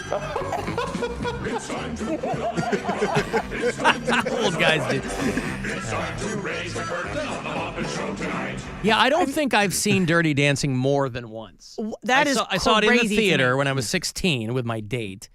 And then How many times have you seen Die Hard? I actually don't think I've ever seen it. Well, shut up then. Yeah. Okay, I just like watching Patrick Swayze dance. I mean, he's just too good. So Not smooth anymore. with he was it. a great dancer. So smooth with it. That's another movie. When it's on, I will watch it from start to finish, and I will smile like it's the first time I've ever seen it. Dirty Dancing. Love Dirty it. Dancing. Yes. Yeah, That like and I Pretty Woman. said, it's a chick movie. I'm a big I mean, rom-com fan. Okay. Yep. So I think Pretty Woman falls into that too. What's like your a favorite rom-com. rom-com? I know what you did last summer. Yeah, not into that one. I'm trying to think of my favorite rom-com. Great question. Now, for people who are just tuning in, rom-com is short for Romantic. Roman. comedy. Oh, that was something else. Romedy comedy. Yeah, I love romedy comedies. They're so good. Your favorite rom-com? I know. Wow. I'm like trying to think of. This is a question no one's ever asked me. Thank God. I know. I can't like. You can't think of one? I know. I'm trying to think of ones that I like watch often. Again, if Love they're on. Actually. No, wouldn't be up Okay. there. Mine would be High Fidelity. I've never seen it. You think that's a rom-com? I think a rom-com is being so broad and just in your face where you're like, everything's going to work out fine. You can see it coming a mile That's why away. I like High Fidelity, because it is funny, it is romantic, but it's got a more realistic tone to it. Okay. But if I'm talking just like a kind of like a cheesy kind of I really like 10 Things I Hate About You. That's Oh, a it's a good great one. one. That's a good Great one. I'm one. literally. But then typing again, it I to don't think of remember. those as rom-coms as much, because that's like more coming of age. I think rom-com is more in the like adult. How to Lose a Guy in 10 Days is a great one. Is When Harry Met I've never seen it. is When Harry Met Sally a rom-com? Yes, that's a Okay, great one. That would be my favorite rom-com Rom-com? if I was Yeah. asked. Yes. Crazy Stupid Love. That's a good one. That's a more modern grab. Yeah. yes. I would probably go Clueless. Ish. Again, I put that more in the like coming of age. Okay. I would Sleepless say, in Seattle. That's what I was gonna say. Sleepless in Seattle, I really like, but I also honestly think You've Got Mail is the better of the Meg Ryan Really? and Tom Hanks rom-coms. Yeah, I would actually agree with that. Would Bridesmaids count? Yeah. Okay, Sure. that's up there. That's Okay. another one I will watch over and over again and laugh. How about my big fat Greek Taylor Swift fan wedding? How about that one?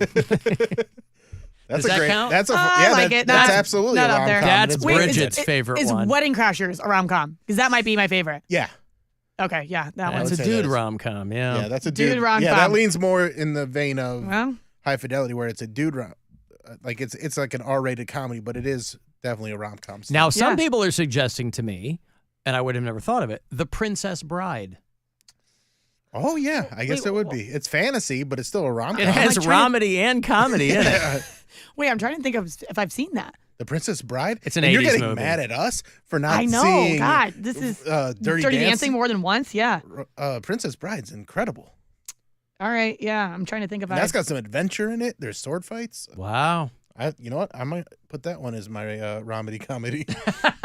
Romedy comedy. My number one Romedy Starting comedy. to call him that. I'm going through with these. All There's right, a lot of I good am. rom-coms. I'm going to let you go through LexisNexis there, and I am going to take a break. If you want to send a text, 35192 to do that. We'll be back. The Alan Cox Show on 100.7 WMMS. And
Hello, we're glad you're here.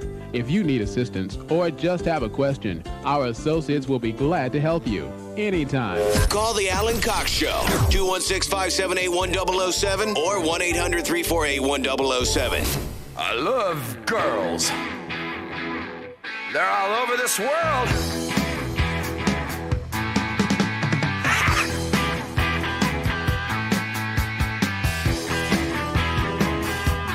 Like to look at you. Guardians clinch earlier today. End up taking 3 of 4 against the Twins. 2 games back-to-back, extra innings. 3-2, the final today. They will head to St. Louis this weekend, tomorrow, Saturday, and Sunday. Weekend series, last road series of the regular season there against the Cardinals, and they will come home, a couple of games against the Reds, and then 3 against the Astros here at Progressive Field, and then we go into October ball and the postseason. Bridget Linton from your Cleveland Browns in for Mary today. Did you determine what your favorite Romedy comedy is? It's tough. Mhm. There's a lot of good ones we discussed. One that we did not mention, though, beforehand that we talked about in the break, Forgetting Sarah Marshall. That's a great one. That is a good one. It's up there. And then the 2 that are very similar movies, but they're not, is No Strings Attached and Just Friends, which is so weird because Mila Kunis and Ashton Kutcher, they're the stars in each of them, but not together, but they're married in Right. real life. Mm-hmm. And what, Yeah. Timberlake and Natalie Portman, are Yep. those the female leads in those? Yep. I never saw either of them. That's crazy. Well, is it? That's probably a little bit of a younger movie for me, too. You know what I mean? Crazy. Every time you guys It's say you don't like, crazy. you guys aren't obsessed with Romedy comedies, I'm like, wait, huh? Huh? I mean, you're a 26-year-old female. Yep. I'm a 53-year-old female. And I might watch different kinds of movies. What's your favorite genre of movies? Porno. Oh, yeah. Makes sense. Yeah. Pornog. I like the pornogs. No, I've tried to. There are all these classic movies I never saw. Now, largely in the 70s, what they called at the time, like this amazing age of cinema in the 70s. You had all these amazing directors that were just getting going and putting out these amazing movies. And so I really got on this kick, not like I have a lot of time, but I really got on this kick, was like, I'm going to watch like these classic late 60s, 70s movies I've never seen. So I'm thinking like Bullet with Steve McQueen and Serpico with Al Pacino. But some of these movies are so goddamn slow. Dude. That I'm like, wow, the pacing was so different back then. And I'm like, some of them are great. I watched 3 Days of the Condor with Robert Redford, one of those like CIA spy movies. Yeah. That movie's great.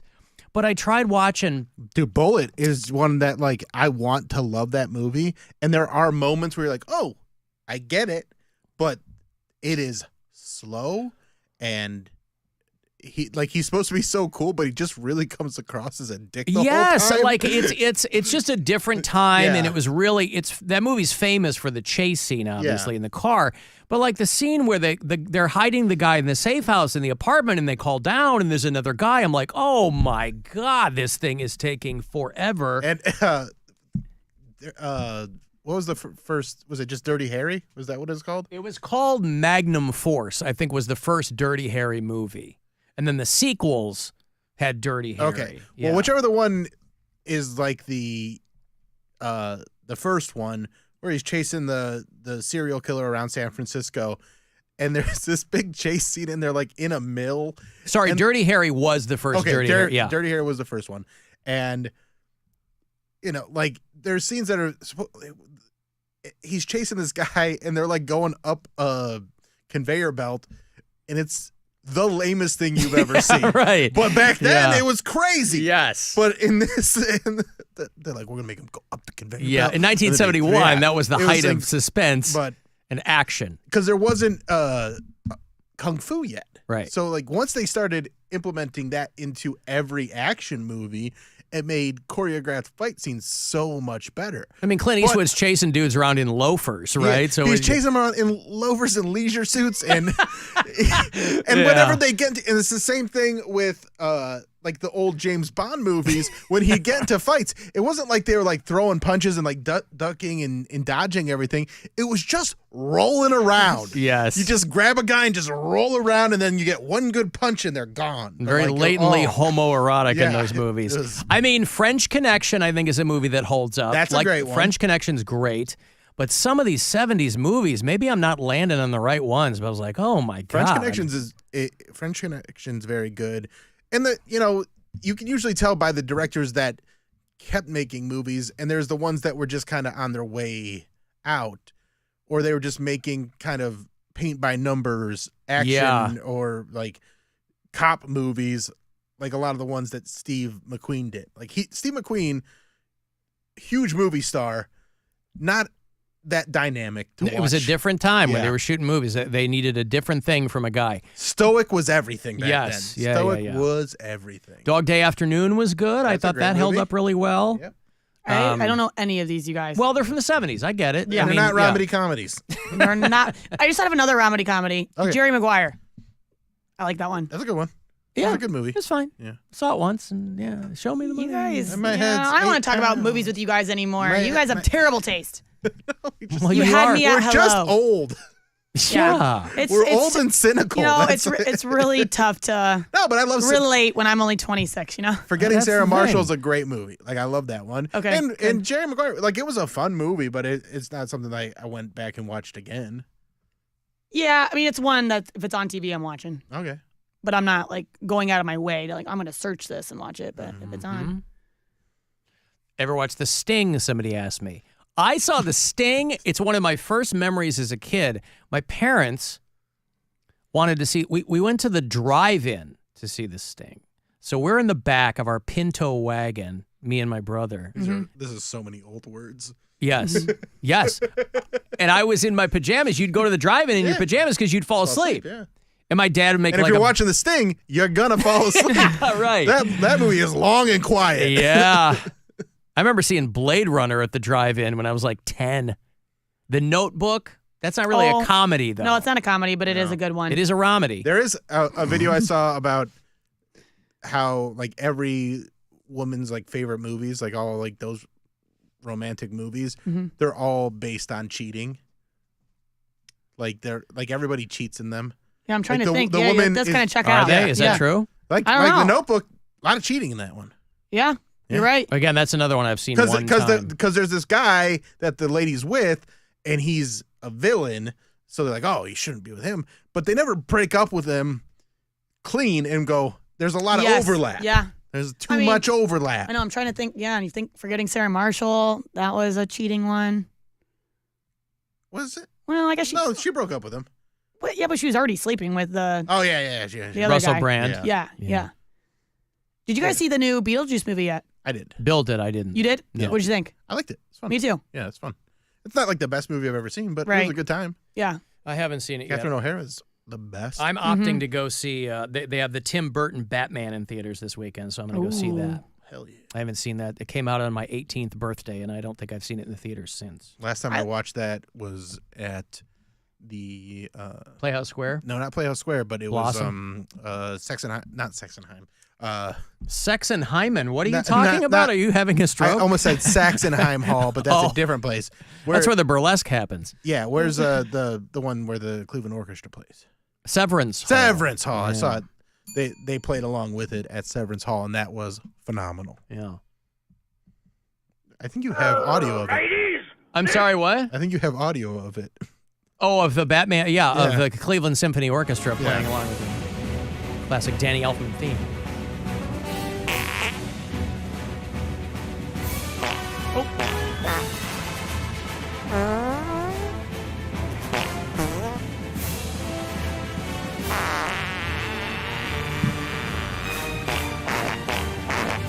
Oh, Bridget, you know, it you was- miss a minute, you miss a lot. Yeah. You can't. Severance Hall had a little collaboration with Chipotle that day, so the It orchestra was a little gassy. Taco Bell sponsored the whole I thing. mean, there's and no it way was- we could end the show without some fart noises. Yeah.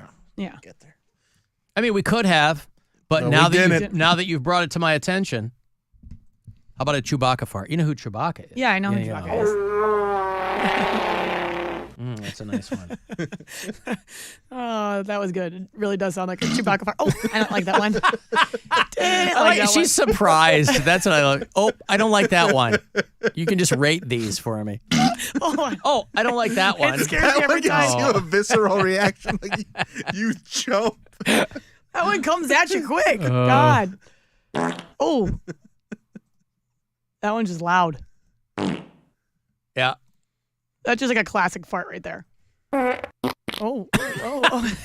It's got a lot of different tones to it, a lot of different flavors. Yeah. Oh, I didn't like that you said flavors. You know, like that.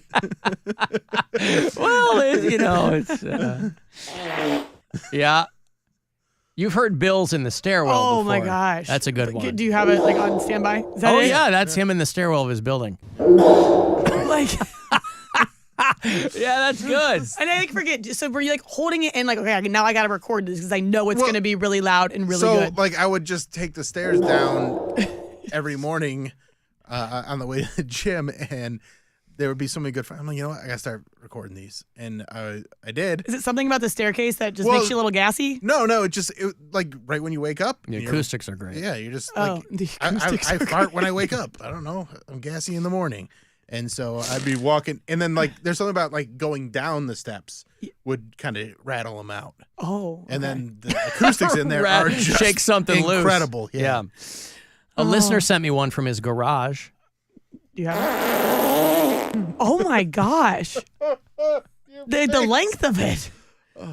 Reminds me of that scene in Step Brothers. It just keeps going. You're going, he's like, I taste it. Now the tuxedos seem kind of effed up. Yeah. Honestly, that's probably my favorite movie of all time. Step Brothers. Yeah. It's a great movie. Don't like that one, huh? She's like, I don't like that one. That one really gets her. It's like the wetness of it. It's the wetness in the echo of the bowl. Yes, yeah, that's the part I meant It's to very do. closed quarters Yeah. for something that powerful. Yeah. All right. Oh, that none either. Wow, she really can't. She's all over the place. I don't like them big. I don't like them small. Like that one just sounds like someone. Fart princess over here. Yeah, she really is. That last one, I didn't like it. You can tell the person's not wearing underwear. Oh, you You can? know? Yeah. You know, it just You sounds can tell a little that bit. they're not. Yeah. All right. Ugh. It's just like the bare cheeks letting that one out. Don't like it. Oh, okay, jeez. That's the 3-piece combo right there. I've never Bridget, played. So what did you do today? Well, I had a very professional shoot at the Brown Stadium, and then I came on the Alan Cox Show and listened to farts We for went through his 15 fart minutes. library.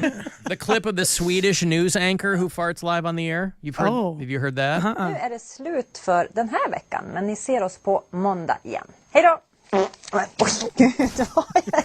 And then she laughs herself to break. Good for her. She got it. Whoa. Right?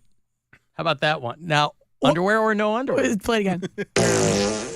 Ooh, I think That's bare bottom, isn't it? that might be bare bottom. Uh-huh.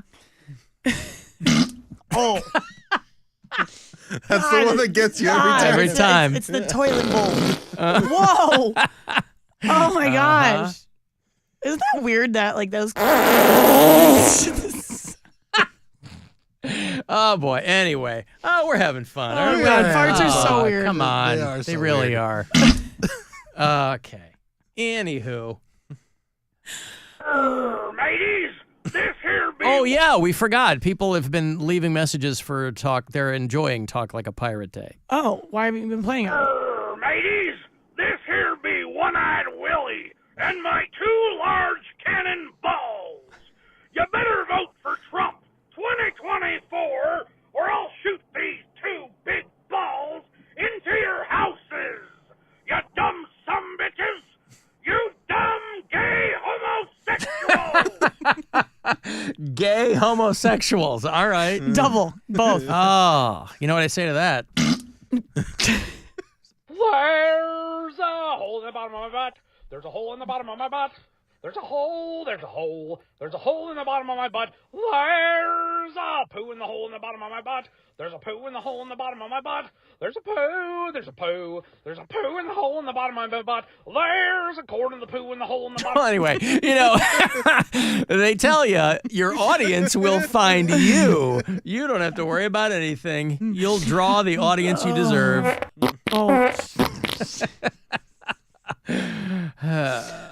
All right. I've got to take a break. And then we'll come back. No Guardians tonight. You get the choreotic experience in full.